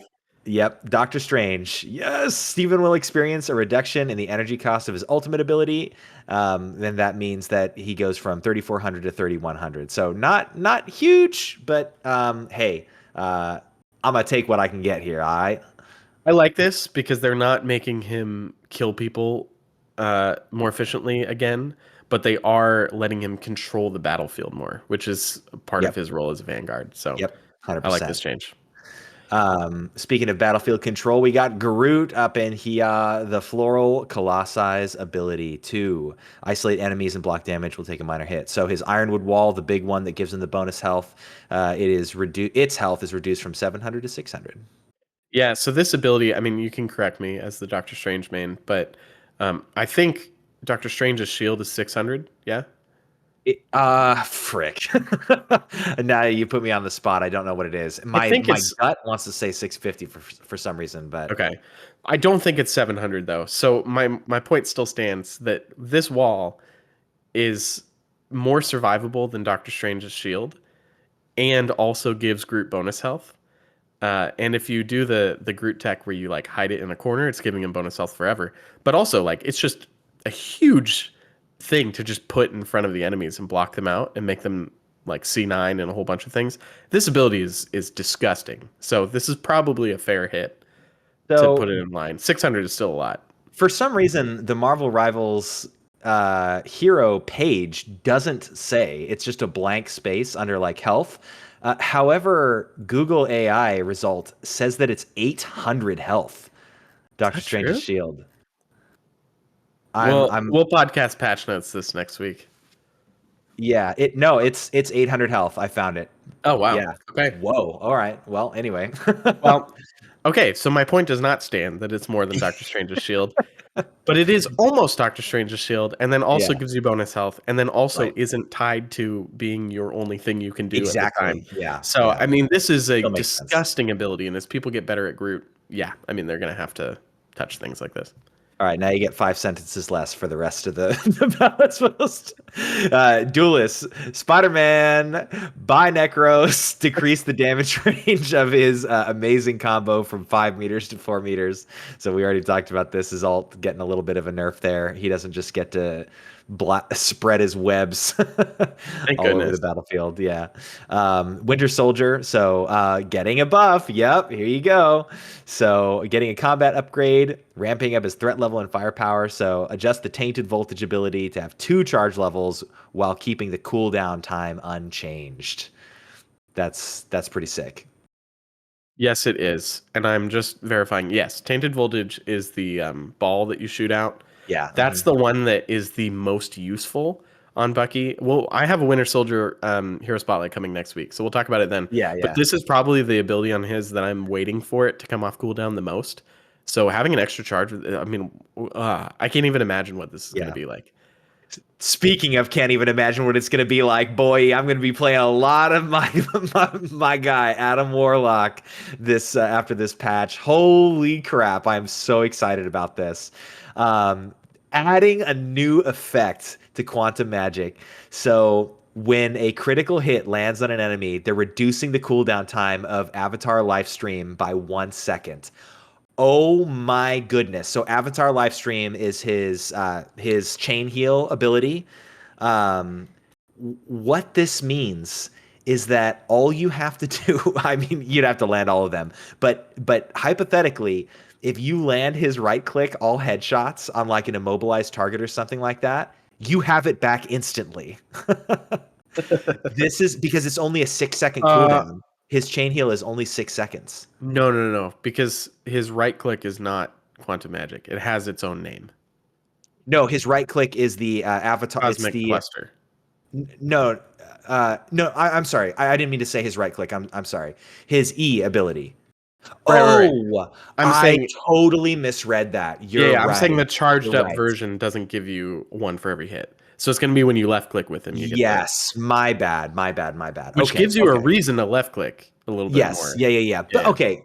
Uh, well, we both got shut down this time. But okay, still, regardless of that, this is still more uptime on his healing, which is Yeah, what he needs, which makes 100%. me really excited. All My right, let comment on us know. this, Oh, well, go my ahead. comment on this is the one that there's no way that this is in response to the support strike, because this Yeah. is adding Yeah. a That's new too effect to much. an Yeah. ability Yeah. that connects to 100%. another one. You're not doing that in 20 minutes and then pushing it out the door. Yeah, yeah, yeah. If anything is a response to the support strike, I really hope it's Spider-Man's nerf. All right, Cloak and Dagger. I don't know why I said Luna Snow. So sharpening their blades, more damage. As Cloak, damage of the Dark Force Cloak will go from 75 to 80 a second, and as Dagger, her Light Force Dagger will go from 15 to 18. So matching up with her healing buff there from Yeah, last patch too. this is pretty significant. Yeah. Yeah, Yeah. Especially when you consider the, like, again, 5 per second doesn't seem like a lot. But, and like the 15 to 18. But again, these are both tracking, magnetized abilities. So yeah, you're going to feel this every second you hold down left click. right. What's interesting is Dagger's thing going up to 80 a second puts him in equalness. I'm just losing the word. Sorry, sick brain. It puts him at parity. Parity is the word. It puts him in parity with Scarlet Witch's similar, like her left click. They're both Oh, like very similar abilities, right? And now they yeah, both do yeah. 80 damage a second. So it's, Oh, it's the same amount. yes, Whoa. that might actually be useful from a game sense perspective for everyone playing against those characters, because it's the same amount of time you have Huh. when one of them is doing the suck. Man, which is which is again just another indicator that you shouldn't be using that as your main damage output as Scarlet Witch. Luna Snow. So they are making her more of a sniper, adjusting the damage fall off of her light and dark ice from 60% at 40 meters to 75%. So Luna I, Snowmans are gonna like this. Yeah. yeah, yeah. Oh my gosh. I mean, she's already. I actually I apologize. I'm not sure that she is. She's hit scan. Yeah, she's hit scan. Um, so yeah, being able to at least I'm I think 90% so. sure that she is. I'm Yeah, as sure as you I are. know. So Yeah, yeah. So yeah, that's pretty big. Doing 15% more damage after 40 meters. You're in the back line anyway, and you have hit scan abilities. So heck yeah, snipe girl. yeah, And then Mantis. So giving her a bit more damage too. So her life energy blast goes from 50 to 55. yeah. Which, because it's Mantis, keep in mind that Mantis most of the time when she's attacking has natural anger and has a 12% damage boost. So I'm not going to do the math on air to figure out how much more this is, but adding another 5 damage is going to increase the boosted damage quite a bit too. Yeah, there you go. And then one team up ability adjustment. So stars aligned. That's Cap and Buck's team up. So this is really awesome. Upon leaping to a teammate, Stellar Impact will now provide 50 bonus health to allies within range. I love that. That's really cool. More Nice. incentive. I mean, it plays into the philosophy of that ability anyway. That you're kind of using it to dive to a teammate and save them, engage with them. So here we go. Also, hey, there it is. Even this is tied into the strategist strike to these things because who are you gonna dive to? You're gonna dive to your strategists. You're gonna Right. give them some Yes. bonus health. You're gonna do some damage to the dirty, no good, degenerate Spider-Man who's trying to gank. And yeah, Yep. We'll talk about and this ability next week when we talk about Winter Soldier too. But mhm, I already thought it was pretty decent having actually played it now. And this makes it even better. Like yeah, 100% I'm using this now. yep, yep. The DAP of the century, I've heard people call it. All right. Well, we have one more thing of news, and then Yeah. once we're over halfway through the episode, we'll get to the main topic. Um, And thankfully, that we've commented on a lot of this too. yeah, that is the patch coming up for April 30th at 9 a.m. UTC. That is going to be So you'll be in the it. yeah, you'll be in it by the time this episode comes out. So, um, That's right now for me, April 30th. well, yeah. Uh, so we've got the Hellfire Gala Moments event that we just talked about is coming out on May the 2nd at 9 o'clock UTC. And then we have the Winter Soldier Thunderbolts bundle and Black Panther. But then they mentioned costume optimization. Oh, yep. No, it's pretty much all the stuff that we've talked about this Yeah, episode. So you've exactly. got the Thor and Doctor Strange changes. There's a couple things. You can now switch all costume specific sound effects back to the default ones via Yeah. settings. So if there's some cool sound effect that you paid for and you don't like it, you don't have to listen to it. Uh, using the latest Season 2.0 data, we've recalibrated the baseline data for calculating each hero's performance scores, which is what we talked about in the dev vision a little bit earlier. They're updating those to fix some Vanguard strategist issues. And then locked accounts. This one's the most bizarre one to me. Locked accounts can now initiate the account deletion process even from a logged out state. I believe what this is if someone hacks your account and locks you out, puts two-factor authentication on it and locks you out, and then the account gets locked by rivals for being stolen, but they can't give it back to you because because you don't have any way to prove that it's yours. Apparently, you can delete it, which I don't understand how that would work if you can't get it back, but you should be able to delete it. I'm not sure. Yeah, But interesting. for someone in a very unfortunate situation, this is probably a good thing if they needed to add this as an option. And then we got some bug fixes. Some checkpoint gates in competitive occasionally would map glitch to be at the wrong spot, which is unfortunate and competitive when you're trying to be careful. There were some spots in Midtown where Loki's illusions could be placed places they shouldn't, and they fixed that. And then this one was the most bizarre to me. There's no way for us to really know what this is really addressing. But it says fix an issue in giant-sized brain blast where destroying enemy summons would also count towards enlarging heroes' heads. I didn't even know that gameplay would make heroes' heads bigger, but it makes it sound like the more you die, the bigger your head gets or something. I don't know. I'm going to be paying attention to this. Yeah, But unfortunately, by the time that we can tell you what this means, the event will be it's gone. gonna be So, over. but yeah, apparently something was broken with that. And then we've got some hero fixes. And unfortunately, I cannot recommend this patch because they did not fix any places in the map terrain where people no could terrain glitch out. fixes. But you know So what? They already 1 out of did 5. in the in the patch that just went live. So Yeah, I guess they fixed it the week before, but yeah. 1 out of 5 cannot recommend. And- Wolverine skin is cool though, I guess. 2 out of 5. There you go. There you go. Well, thanks for listening to a normal podcast episode's length in news. Let's figure out what we're gonna do with the rest of the episode here.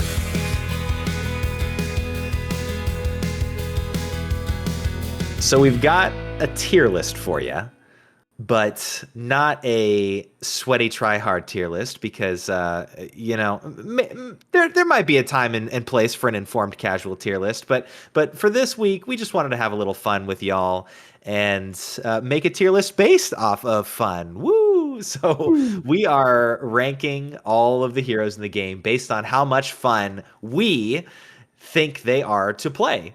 So we'll both have our own tier list, and we're going to just go through one by one and rank all of them and be real brief about why we are putting them where they are.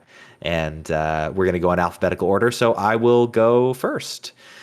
Kicking things off with Adam Warlock. I have Adam Warlock in high B tier. He's my 5th in B tier. So I really like Adam Warlock. I get a lot of excitement. Obviously, you could hear in the patch notes for him. He's going to be higher 100% for me now. I imagine he's going to go to A tier. But yeah, he's got a really fun kit. I love how much damage he does. Being able to resurrect people is freaking awesome. He's a solid B tier. All right, I'm going to put him. So for once in our life, you were way more prepared for this than I am. How dare you? No, no, no. I mean, we've been joking about how I I like know. last week I came in with a giant Excel spreadsheet and you mocked me. This time I have no No, opinions. I Like didn't. I told you it I was have not awesome. I have not even like thought about this yet. Um, but this week you can understand why. So I'm gonna put him in low B, and my reasoning for that is that he's an aiming character, and so I'm not like a good sniper. I just don't have as much fun with those because I'm missing a whole bunch typically, Mhm. and he's really relying on that. But I do think he's one of the most fun out of those. So Yeah. I'm gonna put him at low B. Sure. So Black Panther, this is kind of crazy. I have like 1 hour on Black Panther, but I have him in low A tier. I had so much fun playing Black Panther. I really love combo-oriented gameplay. I bet when I play him more, he's gonna go up higher on the list because he's just a lot of fun. I really love the like set detonate gameplay. It gives very BioWare energy, and I am a massive OG BioWare fan. So he's just a lot of fun. Nice. If I had a tier for I have no idea, he would be the only character there other than Spider-Man because I've played 2 minutes of him. So he's Yeah, kind of my last like sure. haven't played him. But I'm gonna guess high B or low A. Mostly Yeah. because I feel like with me enjoying Magic and Psylocke so much, I will enjoy him once I understand him. He does seem like a character I would be interested in. I don't know. I'll put him in low A for now. So something that I noticed on our screens that might change things. You actually have an F tier. I don't even have an F tier on mine. So just heads Okay. up in case there is anything there. But I can avoid putting um, someone an F if that's the yeah, case. yeah, yeah, yeah, yeah. So Black Widow. That's why Well, you mentioned F tier. yeah, Black Widow I have in D tier. Uh, I'm just I'm not I'm not super interested in her kit. I'm not super interested in having to sweat and be a sniper and just like, all or nothing. Yeah, pretty simple, honestly. Unfortunately, and not just for the meme, I have to put Black Widow as probably at the bottom of D tier as well.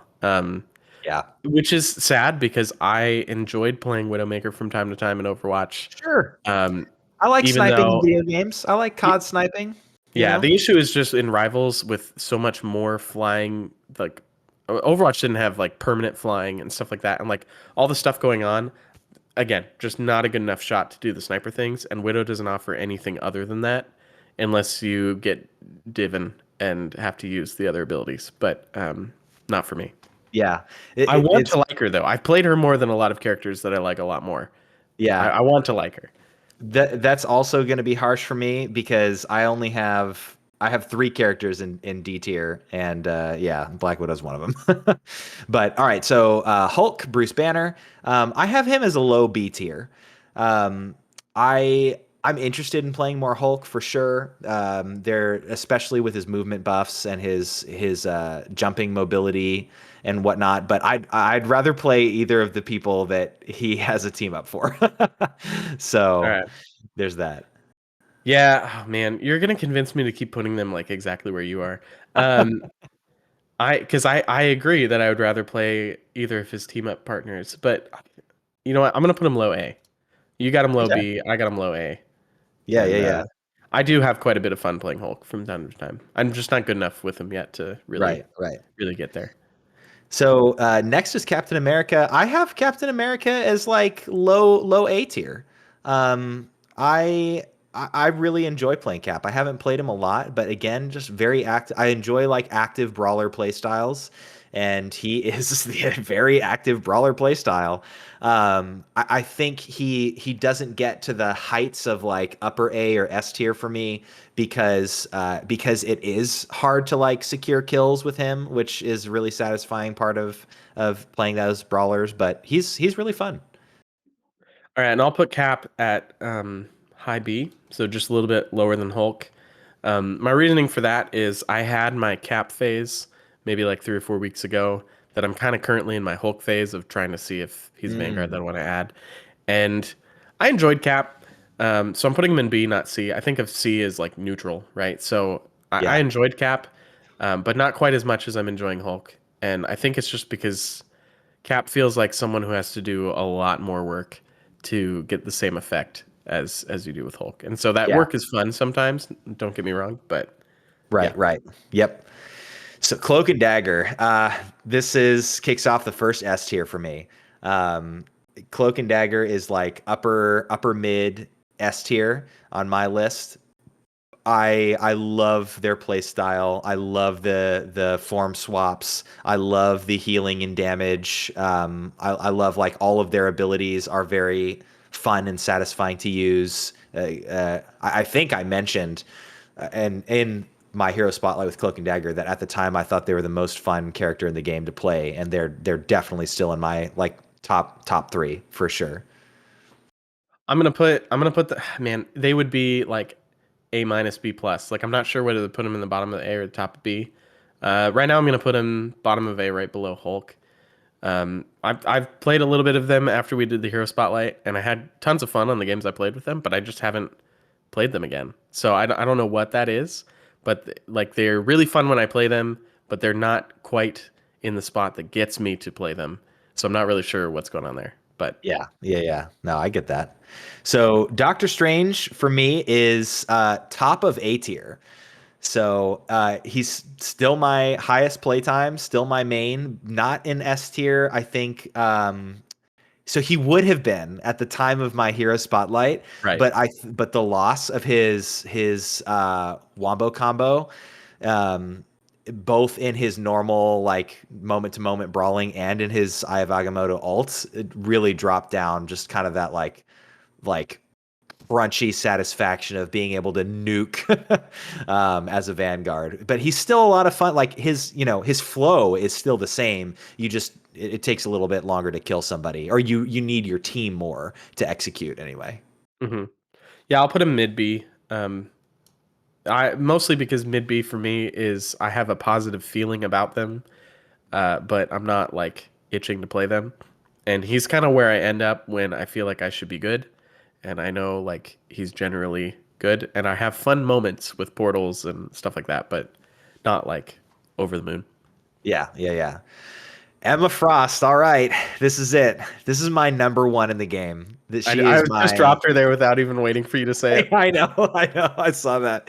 She is my top S tier, most fun character in the game for me. I love everything about her kit. I have like playing her when she came out. Playing her made me feel like I was playing another game.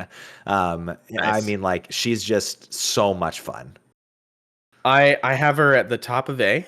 Mhm. I'm not putting her at the bottom of S only because I don't feel consistent enough with her to get Mm. enough of the satisfying moments with the grabs and the kicks and everything. I haven't figured her out well enough, but I feel like this will change Yeah, once I get better at her. I think she'll end up in S. for sure. I get that.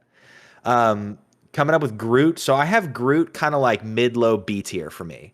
Um, I had a lot of fun with him when I played him, but I've only played him like 3 times. um, and the first game I played him was like in a high A tier match, and the next couple times I didn't do quite as well. There's still like a lot of his kit that I need to understand in a better way to be more effective with him. But he has a lot of Groot is one of my. I don't know why I sleep on him. I underestimate him. I mentioned that Groot last episode was the one that you changed my mind on the most with like his complexity, his difficulty. So lots of potential. I got Groot at high B, above Cap. I actually really enjoy playing. You know what? No, I'm gonna put him low A, Do between it. Hulk You and Cloak and deserve it. Dagger. Um, You I changed my really mind. like I really like playing Groot, and I just don't do it enough because I don't feel like I'm consistent enough with him. So I'm always worried about being a bad Groot, and I don't play him as much. But I have a blast when I do play him. There's a lot of interesting stuff in here that relates to playing quick play versus competitive, and one of the reasons why I feel like I hesitate more than anyone else in our squad to play competitive. Like I'm the least eager to do it. I think we can get into that at another time. Yeah, I'm thinking mostly in comp when I'm Yeah, doing this, which I probably shouldn't be. I should be I'm thinking not. quick I'm play. not. Yeah, I'm thinking quick play. Well, then I'll Um, move him up above Hulk. I actually like playing Groot more than Hulk. there you Still A go. tier. Yeah, yeah, yeah. So Hawkeye for me is like just under the midpoint of A tier, um, which is honestly for me fairly surprising. I mean, Hawkeye is a sniper. Again, I mentioned in like hero shooters, like I really never played Hanzo at all in Overwatch. He was one of my least played heroes. Widow also there, one of my least played heroes. Um, he's just a lot of fun in this game for me. Something about the third person makes him feel even better. I feel like better aiming with him than I did with Hanzo in first person. Man, being able to get one shot headshots is so satisfying.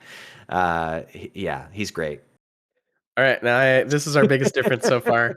I'm Yeah. putting him in D tier below Widow. Oof. Uh, Oof. he might be my least favorite character to play, and it is for all the opposite reasons that you mentioned. I just can't hit with him. Yeah. I even on the other sniper characters, I have like 20 or 30% less accuracy with him than with everyone else. I don't know what it is, if it's the third person or what. I did play a lot of Hanzo in Overwatch. I was super excited to play Hawkeye, and I just can't do it. Yeah. I Yeah. maybe Yeah. I need Yeah. to tweak my settings when I play him or something. I want to enjoy him, but I have such a bad time that Yeah. he is all the way at the bottom. I would rather play Widow, and I don't even like seeing other people play Hawkeye. It makes me upset. I don't want him there. That was so genuine. I don't know why that just like triggered my giggles so Sorry. much. I, I don't want to see other people play Hawkeye. Oh I've man. tried to hold back on the Hawkeye hate because I want to Yeah, like yeah. him, but Yeah. he's my least favorite character in the game. Dude, oh man, no, I get it though. I get it. No, I totally understand. Well, this may be a similar one for you. For you, Hella is my least favorite character in the game. She is low. She is bottom of D. She is my least fun character to play. I tried playing her again because we talked. I don't know like why. We talked about her again in last week's episode, I think, and I played like 2 games with her, and I hated every second of it. I switched off of her in both games. I like couldn't commit. I just was not having any fun playing her. I felt so sweaty and bad.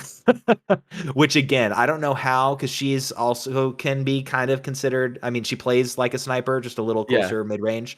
But the difference in my feeling of like skill and satisfaction between her and Hawkeye, I mean, as far as you can get, I don't like her. This is so funny because I have her in the middle of A. Oh Like my I gosh. think I like her more than Hulk.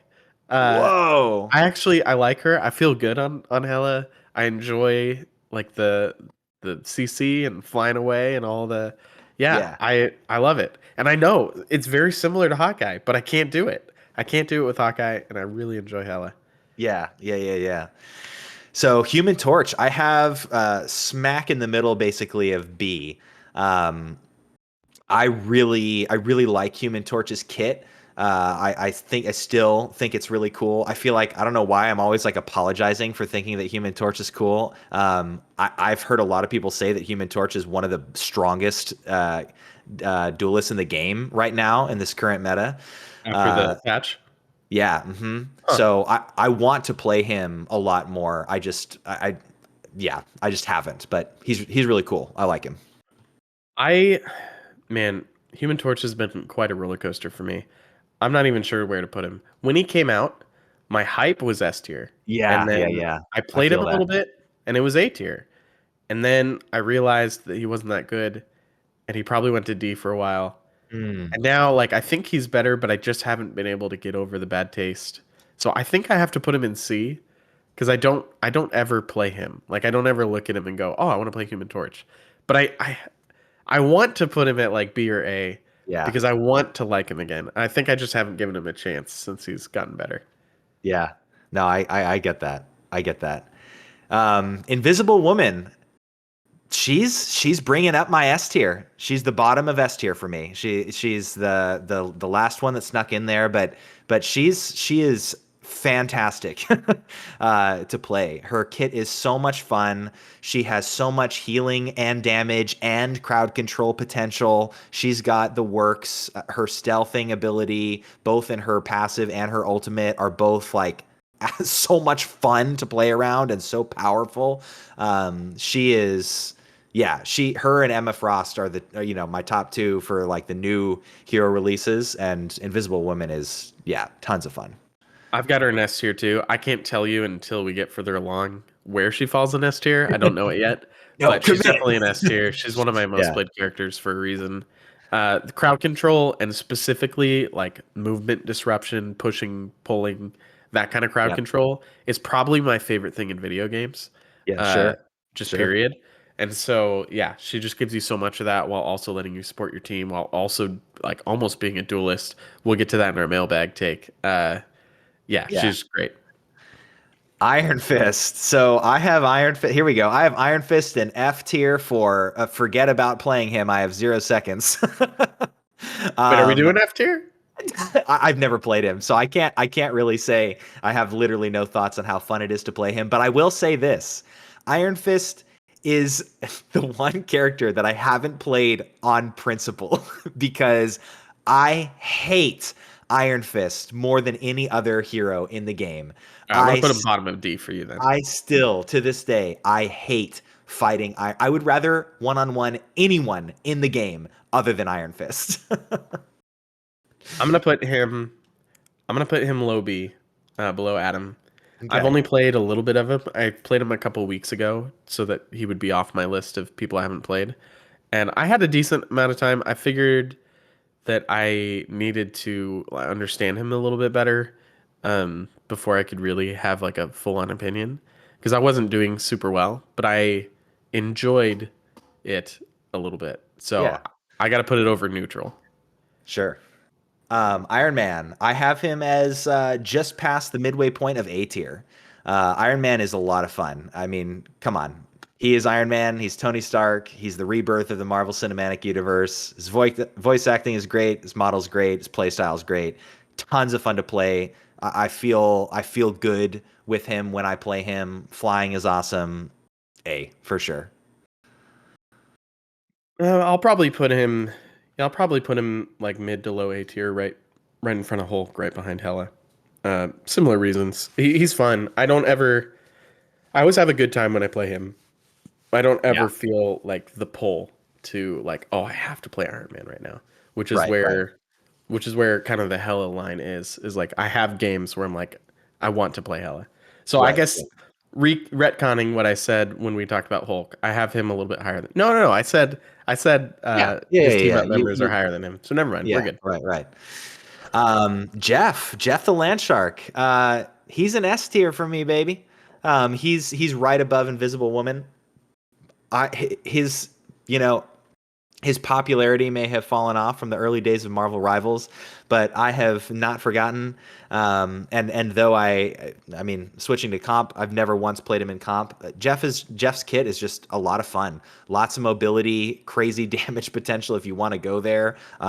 Great playmaking skills, one of the most fun and I mean clippable ults in the game. And honestly, good healing potential if your team is aware of, if you're communicating and your team's aware of your bubbles and stuff. So yeah, a lot of fun. I've got him at the bottom of A tier for me right now. I think it's his ult that brings him up as high. It's just so fun. It's just Yeah, always fun. Um, yeah. yeah. He also gets, you know what? He gets the cute tax for me. He's the cutest character, the most joyful character to play in the game. So That's fair. Yeah, that's yeah, probably why he's so high too. yeah. All right. Loki. Loki is in a weird position on my list. Oh, should I take him L- off of S? I dropped him in Lo- S for you. Loki is bottom of A tier for me. Oh my. It's a weird. I have a weird relationship with this character. I really love him, but when I think about how much fun I have when I play him, I feel like I mentioned in my hero spotlight, I don't feel like I'm a great Loki, but I Sure. want to be. I want to be an S tier Loki, but I'm certainly not. I don't even know if I could say that I'm an A tier Loki, but so I feel like I have to put him there because I get some of the most frustrated games I have are when I play Loki and I'm just like, what the frick am I doing? Like, I'll have incredible games and get MVP, and I'll have games where I'm like, I should just uninstall. Yeah, yeah. That's the Loki experience. I'm gonna put him for that reason just above Doctor Strange in B tier, which right now is pretty high, but I think by the end it'll be kind of mid to low B tier. Yeah, Just for the reason that I want to play Loki. And so that puts him above C. C is I'm sure. indifferent. So I want to play Loki, but as far as characters that I do want to play, I don't end up playing him a whole bunch because I'm so inconsistent with him. Sure, sure. But this moved up from when we did the Hero Heck Spotlight a yeah. couple weeks ago. I've been playing more Love to Loki hear because it. of that. Love to hear it. All right, Luna Luna. Snow, she's in my upper B tier. Yeah, I like her a lot. Love her aesthetic. Love her kit. I feel skilled with her, even though it's skill shots. She's a game changer. She's a great one. I gotta have Luna in C. Um, I don't dislike her, but as far as supports go, she's the sniper support, like aim based, like most aim based, if I'm thinking in my Hmm. head. Hmm. Um, and man, when I actually play, like I want to play her because her abilities are cool. But when I do play Luna, I feel like I swap off almost every time because I don't hit the shots consistently enough, and then I'm like, I'm not healing my team. Like I can't Yeah. do this. Like my ult is not worth being, having us lose team fights over and over and over Right. again. So Right. Right. Right. Yeah. I like her more than C tier, but I do not have fun playing her more than C tier, if that makes sense. Right. No, I get that. Magic. Magic I have as my second S tier. She's right under Emma Frost. I love Magic. She was before you came into my life and stole my girl. No, she's just so much fun to play. I mean, girl, big sword, demon army, teleportation, what's not to love? Yeah, man, I'm struggling whether to put her above or below Invisible Woman and S tier. They're the Hmm. only two I have right now, and I'm not sure which way to go. She's the one that I've obviously played the most by far. So there was certainly a time where she was the one that I had the most fun in the game. I don't know. I don't play her that much now because I'm so progression based that once I got the Lord icon, I was like, all right, I need to start working Yeah, on I other know, right? characters I enjoy. Right, right. Um, I think I still have to put her above Invisible Woman. I don't end up playing her a bunch now, but it's not because it's not super fun when I am. Yeah, It's yeah, because the external motivation yeah. isn't there. So You already golded her. yeah, exactly. Yeah, And you got to get that cosmic skin. exactly. Um, Magneto. Magneto is smack in the middle of B tier, perfectly dividing all of the characters. I like Magneto. He's a great. I mean, he's a great character, just objectively. And Magneto is one of my favorite characters in the Marvel universe. Maybe my favorite in the X-Men side of things. Um, yeah, Do I you have just him I like him a lot. above or below Groot? I have him above Groot. Yeah, Groot Okay. and Hulk are like two at the bottom of B tier. Okay. As I'm building this, it's hard to know exactly until Oh we yeah, get yeah, through yeah. if I'm doing it right. But I've got him. I've got him top of C tier probably. I actually don't really enjoy playing Magneto. I've never really been able to figure out his ult.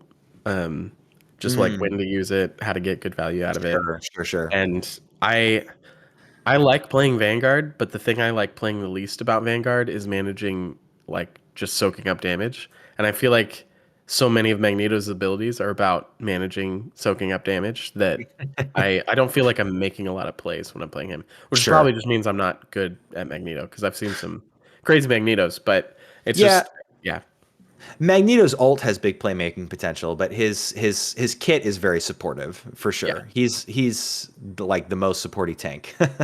Yeah, when I Um, when I see Magneto, it's kind of I talk about it as Doctor Strange this way because he's the one that I play out of the two of them. But mhm. Magneto, there was a meme back in our Siege days about Thermite, who's kind of a very similar Yeah, character yeah, in the yeah, sense yeah. that I know what like you're gonna say. he was really important to have on a team, but Right, right. wasn't like the most fun to play. Yeah, And so yeah. the meme was always like, uh, I play Thermite because I like to win, not because I like to have fun. Yeah, That's kind of yeah, where I feel exactly. like with Magneto. It's like if I'm gonna pick him, it's because I want to win, not because I want to have fun. Right, right. No, I get that for sure. Speaking of supports, though, strategist Mantis. Mantis is the top of C tier for me.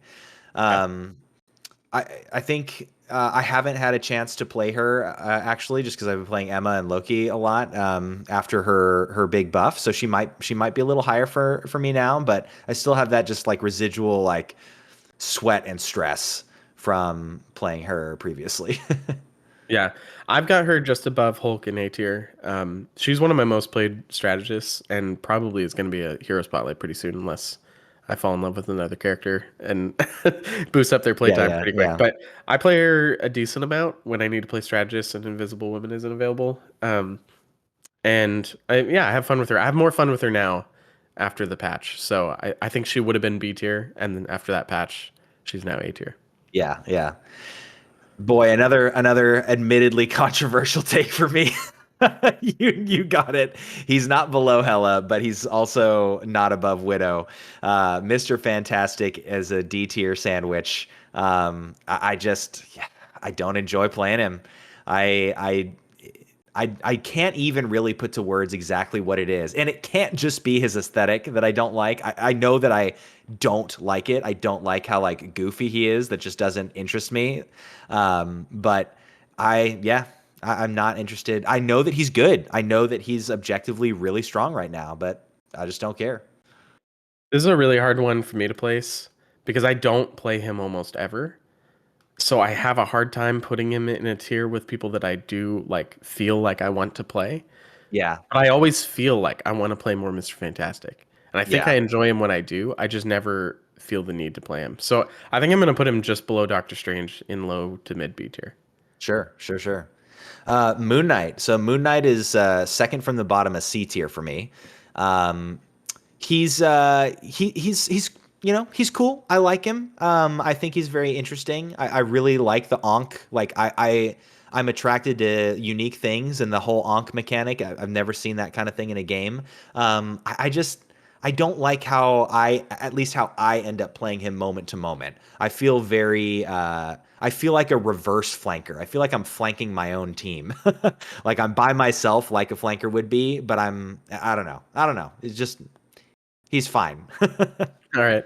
I've got him just below Hela in mid A tier. He's another character that I haven't played him a lot since the beginning. I played him a ton in the beginning of season 0, and then I didn't play him at all. And I started playing him again a week or two ago because he was almost going to be the next one in my hero spotlight, and I was like, oh shoot, I need to like remember how this character works if we're going to talk about him. And I started having a lot of fun. His ult's been all over the place. It's changed a whole bunch. But with the new buff to his right click, giving him bonus health and stuff, I put him up there for fun because just when you get the ricochets going off of a bunch of people and you just delete like 2 or 3 people at a time, or just squish up the entire enemy team for Winter Soldier to go clean up, it Yeah. it just feels amazing. So he has really high highs.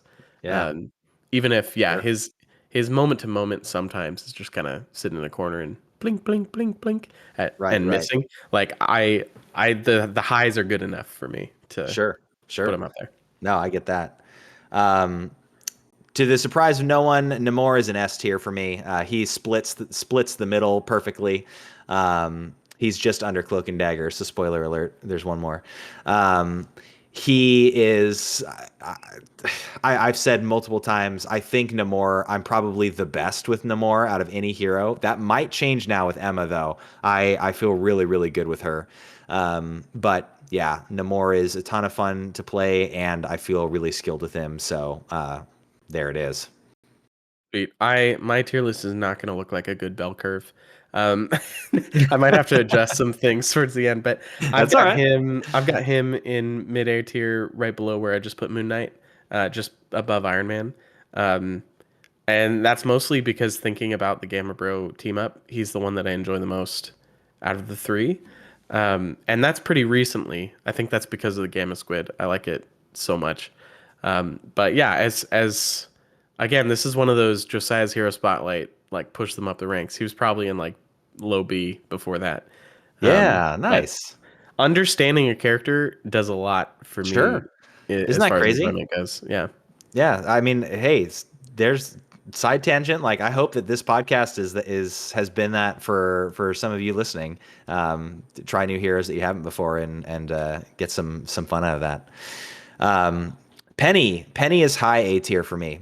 So Penny is she's my third on that list. She's above Black Panther, so yeah, you got her in the right spot there. Um, I love playing Penny. She's one of my favorite vanguards. I think she's my second. She's my second favorite vanguard. No, sorry, Emma Frost. She's my third favorite vanguard. Um, so yeah, just the uniqueness of her kit, the control that she's able to do, tons of fun. Yeah, I've got Penny pretty high on A tier as well. I've got her just above Groot, who's the other bunker Vanguard. So I play Penny almost all the time that I'm thinking I need a bunker out of the two of them. Yeah, So that kind of tells me I'm probably having more fun with her, feel more confident with her or something. But right, I right. mean, getting mind kills. I mean, obviously the dumb ones at the beginning of a round are just Yeah, glorious every time. Um, but being able to lock down a space and like just say no to a whole hmm swath of melee characters is just always fun. yeah, yep. And Uh, getting the nets on people like Scarlet oh Witch's yeah, ulting and stuff like oh that yeah. is like just a super big high in the middle of the game. Oh my gosh, it really is. Yeah, she has a lot of those highs. Psylocke. So Psylocke is my C tier sandwich, the meat of my C tier sandwich, with one other character there. So she's the third in C tier for me. I want to like her more. My interest in her went way up after our hero spotlight.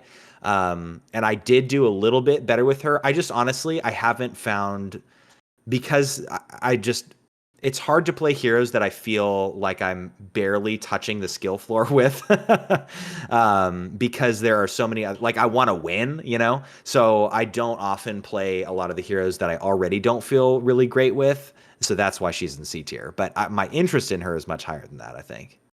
Yeah, I my interest in being a really good Psylocke player would be S tier, maybe Mm, even higher than Magic. But I'm gonna put her in high A tier, right below Emma Frost, and the reason is because I either will have amazing games where Psylocke feels like I'm just carrying, just like best game, super fun, yeah, or she'll be a character that it just is not working at all, and I'll have to switch to someone else.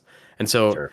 because it's not consistent enough, where like I'm not always able to play her and feel good, I can't put her in S tier. So I have her in A right below Emma Frost at the top of A. But I Yeah, love a good Psylocke game when yeah, things are working.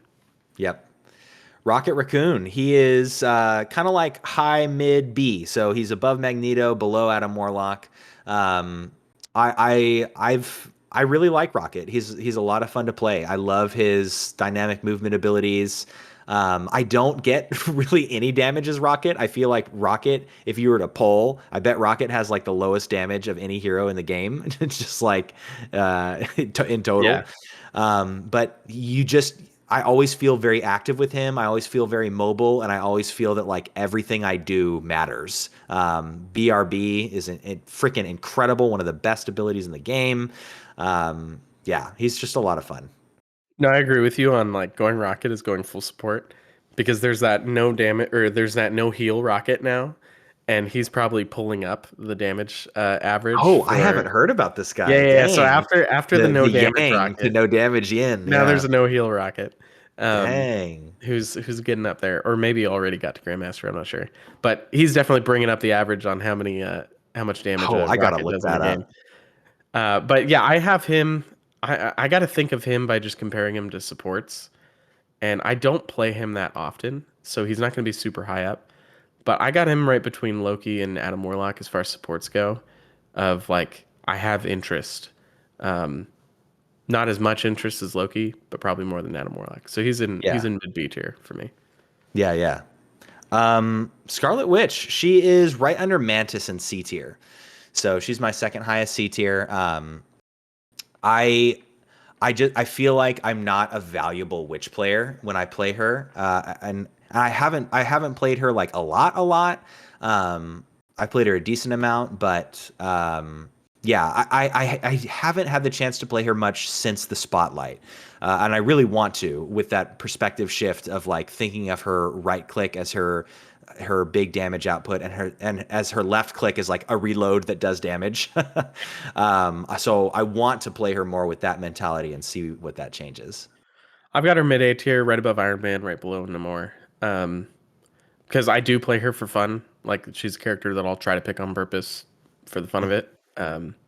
I don't have too much more to say other than that. Peter Parker, the avatar of Necros, he is squarely in B tier for me. I just started playing him. Yeah, just under Magneto.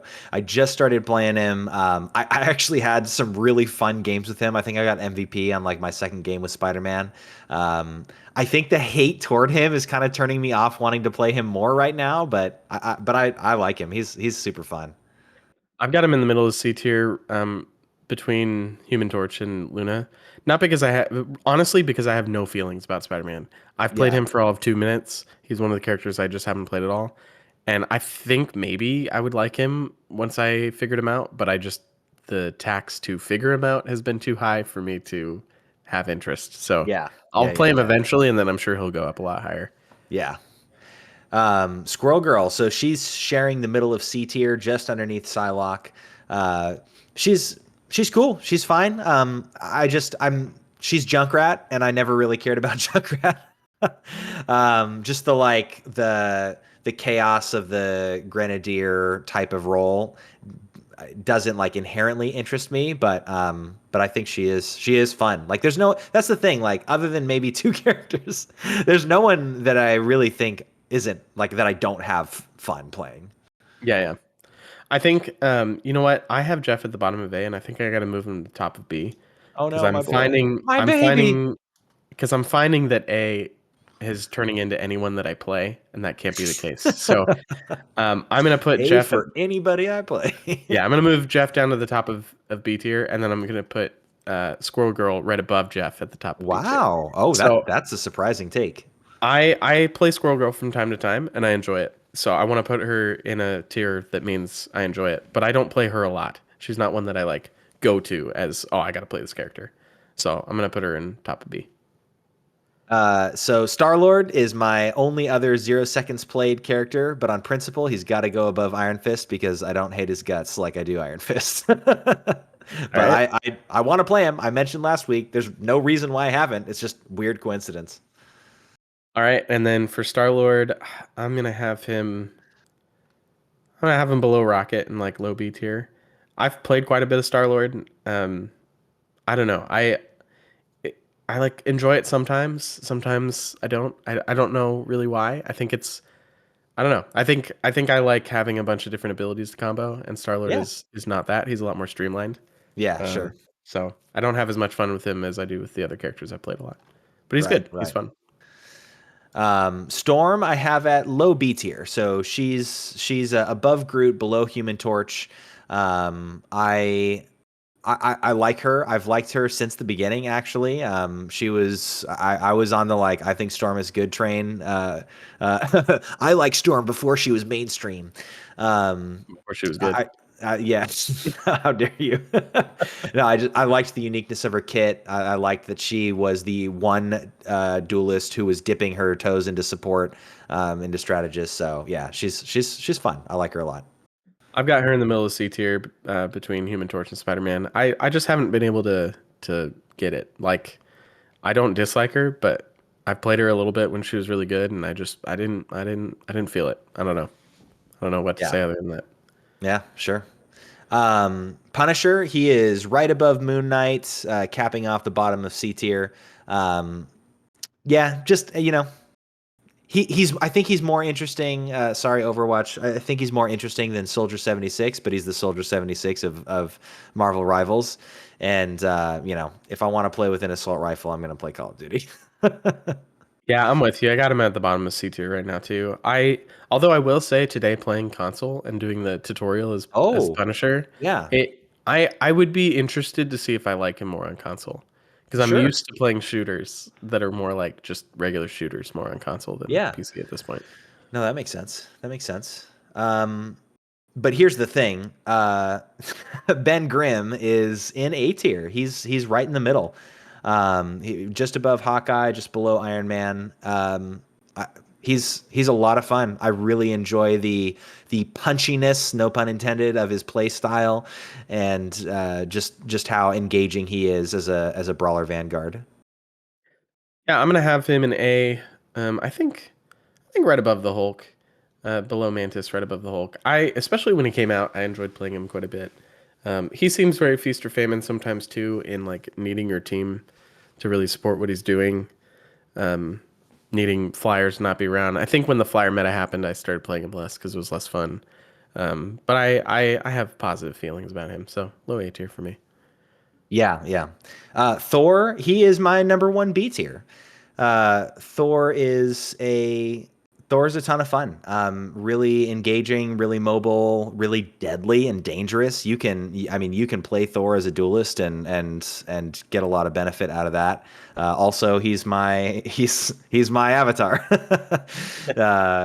Both in my our podcast art and in real life. I'm a long-haired, big old Norse boy. All right, I'm gonna have him in B tier towards the top, just below Squirrel Girl. Um, I played him a bit, and I do enjoy him when I play him. I just don't find myself like jumping to pick Thor, unless maybe there's a Hela and you get the free revives. Then I'm normally like, yeah, I'll play Thor. But he's really fun when you get him going, especially with the his F ability, like lightning chucking stuff. Yeah, yeah. Um, this might be my Venom for some reason. This might be my weirdest take in the whole thing. So Venom is like high A tier for me, just below Penny. Um, this is another one where like I'm not like a very good Venom, but I really love his play style. His dive play style is my favorite out of all the tanks, out of all the like the dive options. I like Venom the most. I really, really want to get good with him. For me, for some reason, it's just that his left click has not clicked for me, and I don't know what it is. I feel really inaccurate with it, and that's such a weird thing for a weird take. So, I Venom, Symbiote, weird, all of it weird. I agree with you almost 100%, like completely on the left click and everything. Yeah. I have to put Venom at the top of C. And the Mm, only reason for that is I think before the game came out, he probably would have been high A for me in like expectancy and hype because I was a Wrecking Ball main in yeah. Overwatch 2 and Overwatch 1. And I was like, yes, this is the guy running around diving on the enemies and then disappearing again and super mobile and annoying and like as a Vanguard, that's awesome. I'm in. And then it just didn't work for like what I wanted it to be. I wanted it to be Wrecking Ball and it wasn't. And so then he probably just dove all the way to the bottom of C tier. And then he's been kind of steadily climbing C tier as I've been playing because I'm like, I want to play Venom. I just haven't been able to get myself to Yeah. really want to do it yet. But I'm sure at some point he's going to end up being somewhere in my like mid to high A. Right. Right. Um, Bucky. So Bucky for me is bringing up the rear of B tier. So he's just above Groot. So bottom three for me. I think he's interesting. I like his abilities. I just haven't played him very much, and yeah, but I think he's cool. All right, I'm gonna have Winter Soldier as my second S tier, right behind Magic, who's first, and above Invisible Woman, who's bottom of S tier.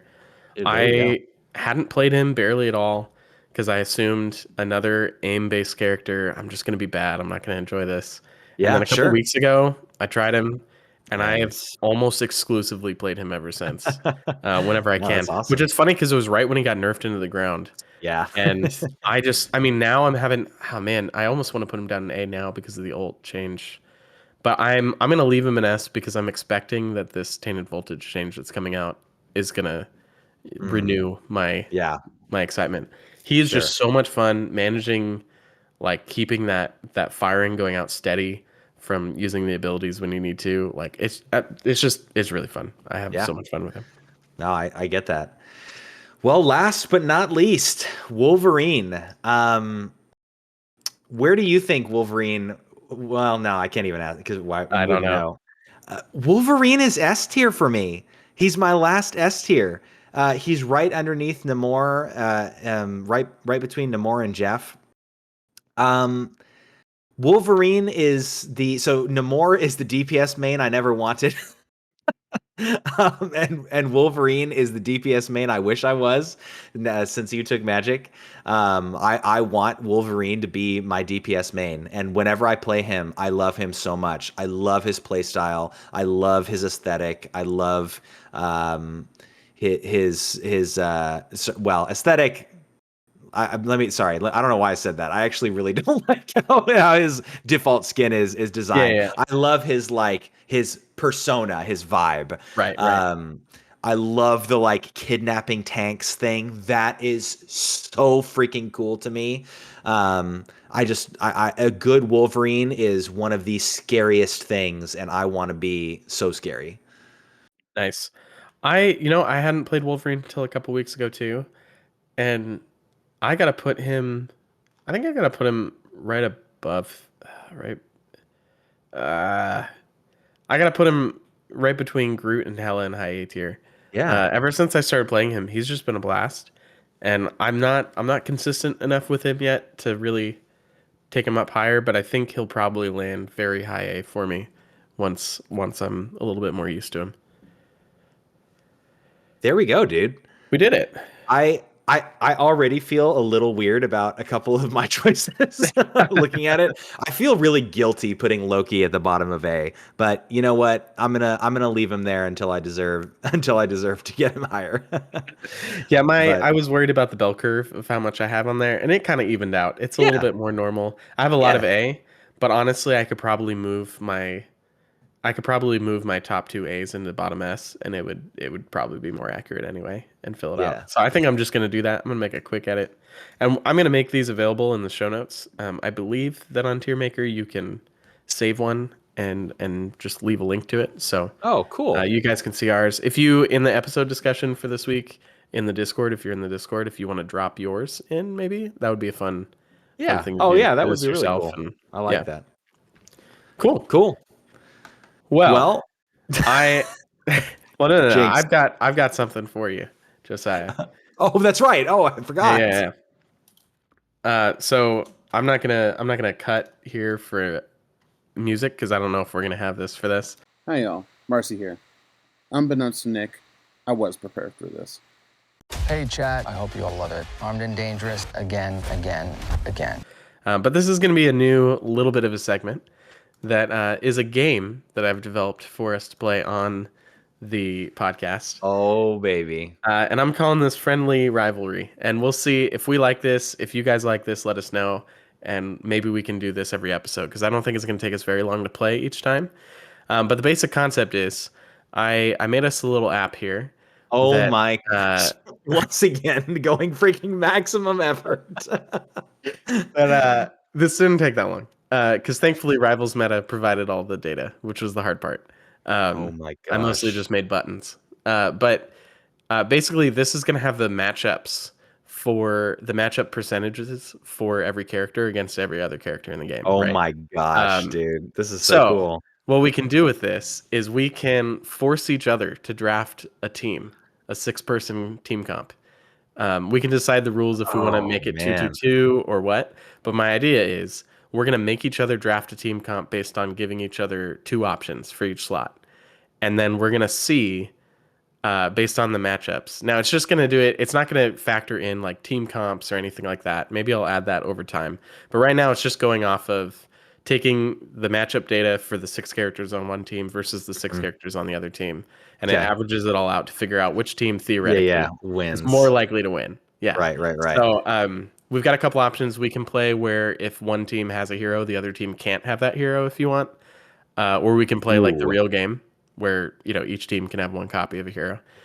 And then I figure, at least for the first one, we'll just like nominate two characters for the other person to have to pick one of those two.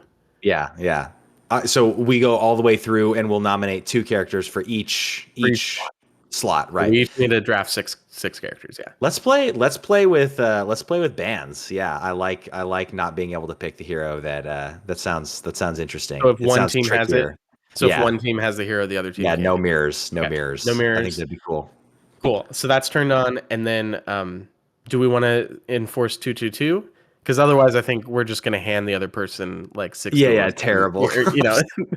Yeah. So we offer two. Yeah, and that just makes sense to streamline the game. So let's offer 2 vanguards, then 2 duelists, then 2 strategists. And then do it again because we have to Yeah. get 6 characters. Yeah. Right. We'll Yeah, do but we'll do let's go vanguards the through. first 2 rounds. Let's Yeah. go through.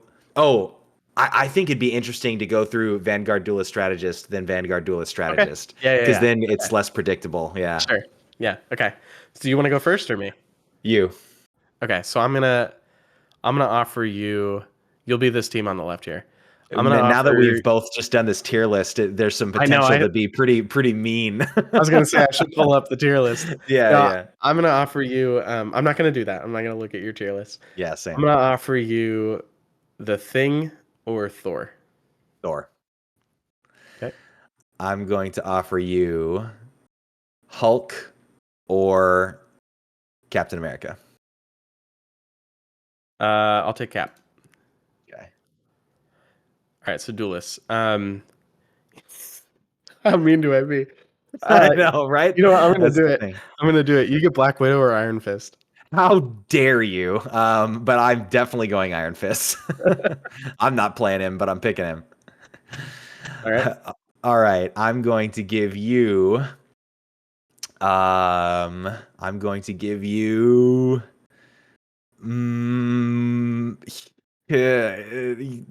Witch or Psylocke. I'll take Psylocke. Okay, strategist. Yeah, we might have to we might have to like not nominate Widow every time because we were just gonna force Yeah, the other person to pick whoever we want. Yeah, how dare you? I just did it once for the meme. But okay, so you can have Adam or Jeff. Adam. You can have Mantis or Loki. I'll take Loki. Yeah, that's not going to work in my favor. Based on stats. Okay. Yeah, that's the hard thing. Is it's not really based on the team comp. It's based on stats. So it's Yeah, I'm trying not to think that way. When we update the stats each time we do this, like hopefully we won't know what's coming. You know. Right. Okay, so Vanguards again. All right. So again, it's not about which one doesn't fit your team comp. I'll say Penny or Magneto, just to be different. I'm gonna go with Magneto. Right. I'm gonna say the Thing or Venom. I'll take the Thing. I'm pushing you into dive. Yeah, again, the team comp doesn't really matter, but yeah. I know. Let's do. I also don't want to just offer you the ones that I think have the worst. Right. I want to make it interesting. So let's do. Let's do Winter Soldier or Human Torch. I'll go Winter Soldier. Allow me to offer you Mr. Fantastic or Black Panther. All right, Black Panther. And then for your last strategist to finish off your team, let's do. I can't give you Rocket. Let's do Luna or Cloak and Dagger. I'm gonna go with Cloak and Dagger. All right. All right. I'm gonna give you Mantis or Jeff. Okay. I'm gonna pick Mantis, and then when I click this button, it's gonna show us which team is more likely to win. So if it's above 50%, since you're on the left, if it's above 50%, that means you win. I actually don't know. So 47%. So my team was gonna win. That's 53% of the time. That's about where I actually expected this to be pretty close. Yeah. This is a weird comp. Like this is Cap, Thing, Psylocke, Black Panther, Loki, and Mantis. You're a very aggressive comp. That's true. Yeah. And I'm kind of like weird. And the way that this is skewed, it is like how much each one of these characters wins in a not wins in a one-on-one, but wins when the other character is in the game. Yeah. So it's really hard to tell what this is really telling us, but it's fun. For fun, it also gives an SVP and an LVP for each team. So your SVP is Iron Fist. And Curse you, your Iron least Fist. valuable player is Winter Soldier, How which is interesting. surprising. He Yeah. must just have really bad matchups against all these characters.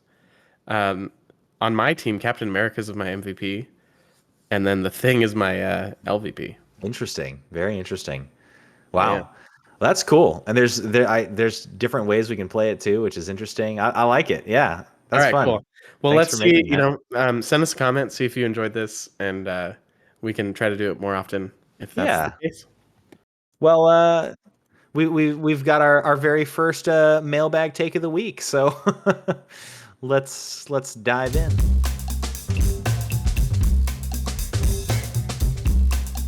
So this mailbag comment came in back when just after we did the Invisible Woman Hero Spotlight in episode 7. And this is from Cameron Redacted at redacted.com. And they say, hey guys, really enjoying the shows. I just wanted to comment and wrote all this. You're doing something right. I'm sure it's old news now, or you've likely learned some of these things by now, but I just want to add some context. I hope it's useful information.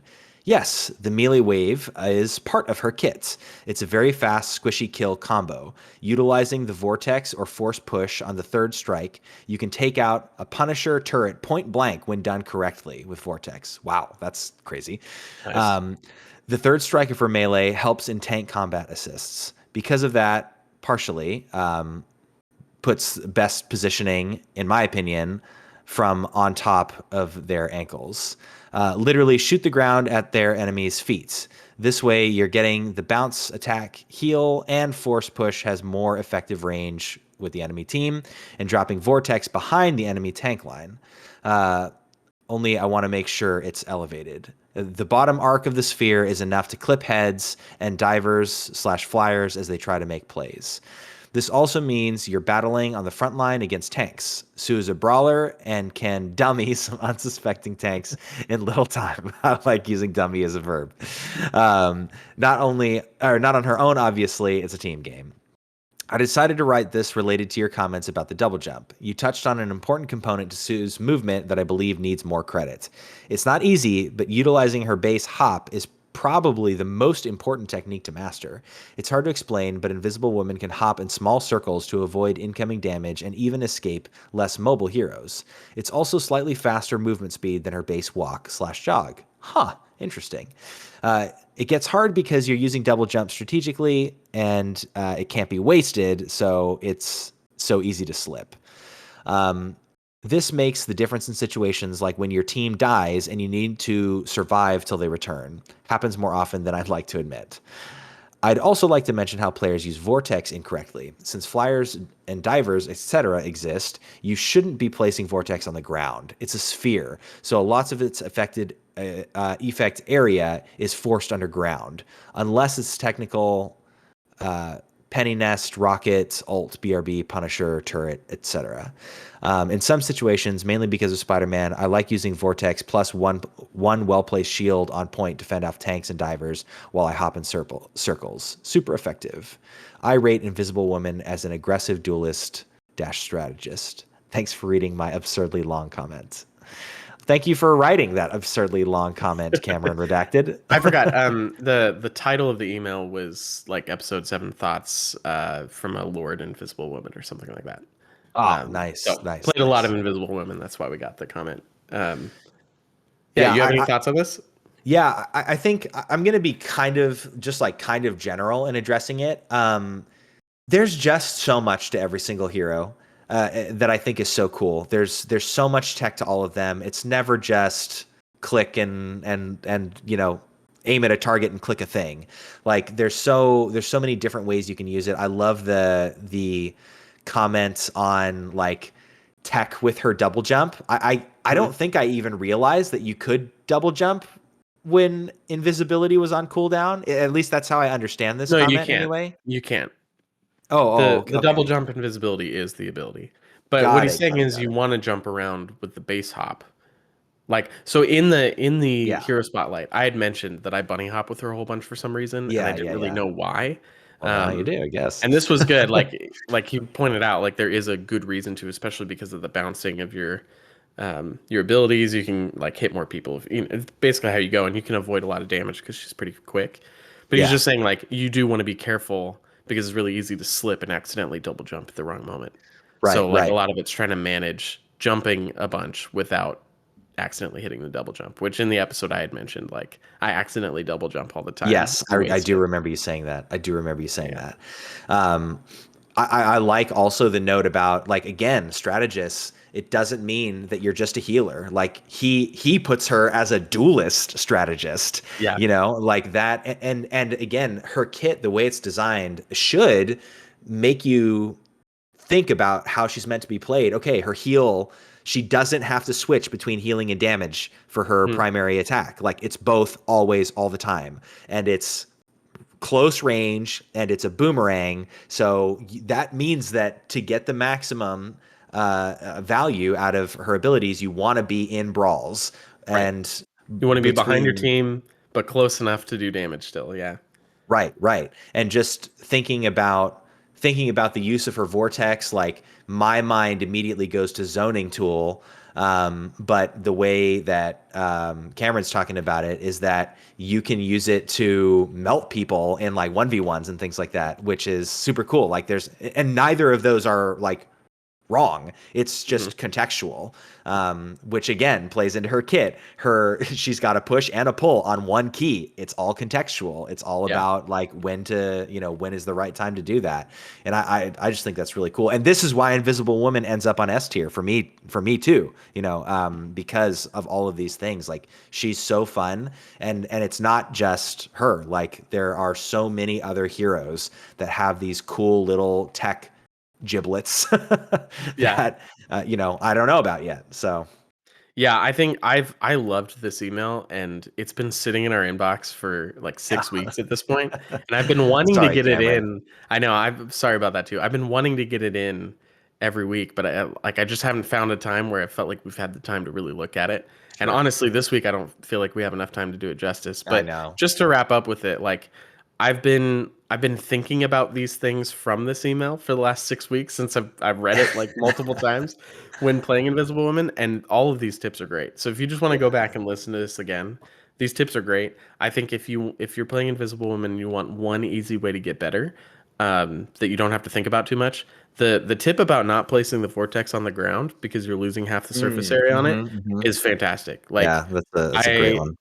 I think in that episode we had mentioned, or I think you had said something about like, I didn't even realize that you could stop it in midair, because normally you're just hitting the ground with it or a wall or something. And it's like this is like the answer to that question, Yep. right? Is Yep. yeah, you wanna be stopping it all the time because you wanna do it like somewhere that's not on a wall because you're not Right. losing all of that surface area. So Right. I made that change after I got this email, and that vortex has been so much more useful. I It's still great. don't know that I've done that. I really Well, now you will. Yeah, yeah, yeah. She's gonna go from bottom of S tier even higher. No, stop. But yeah, I know. Cool. Well, dang, what an episode. That's it for today. Thank you all so much for listening to episode 13 of our podcast. If you are interested in even more of what we're doing here, you can consider joining us over on Instagram at Friends and Rivals, on X at Friend Rival Pod, or on Discord via the link in the show notes. And if you've got a question like Cameron, or even a comment like Cameron redacted, and you want us to bring that up in our episodes, drop it in our Discord chat or in the comments on Spotify for this episode, or send us an email directly to us at our Gmail linked in the notes. All right, listeners, we will see you in the multiverse. See ya.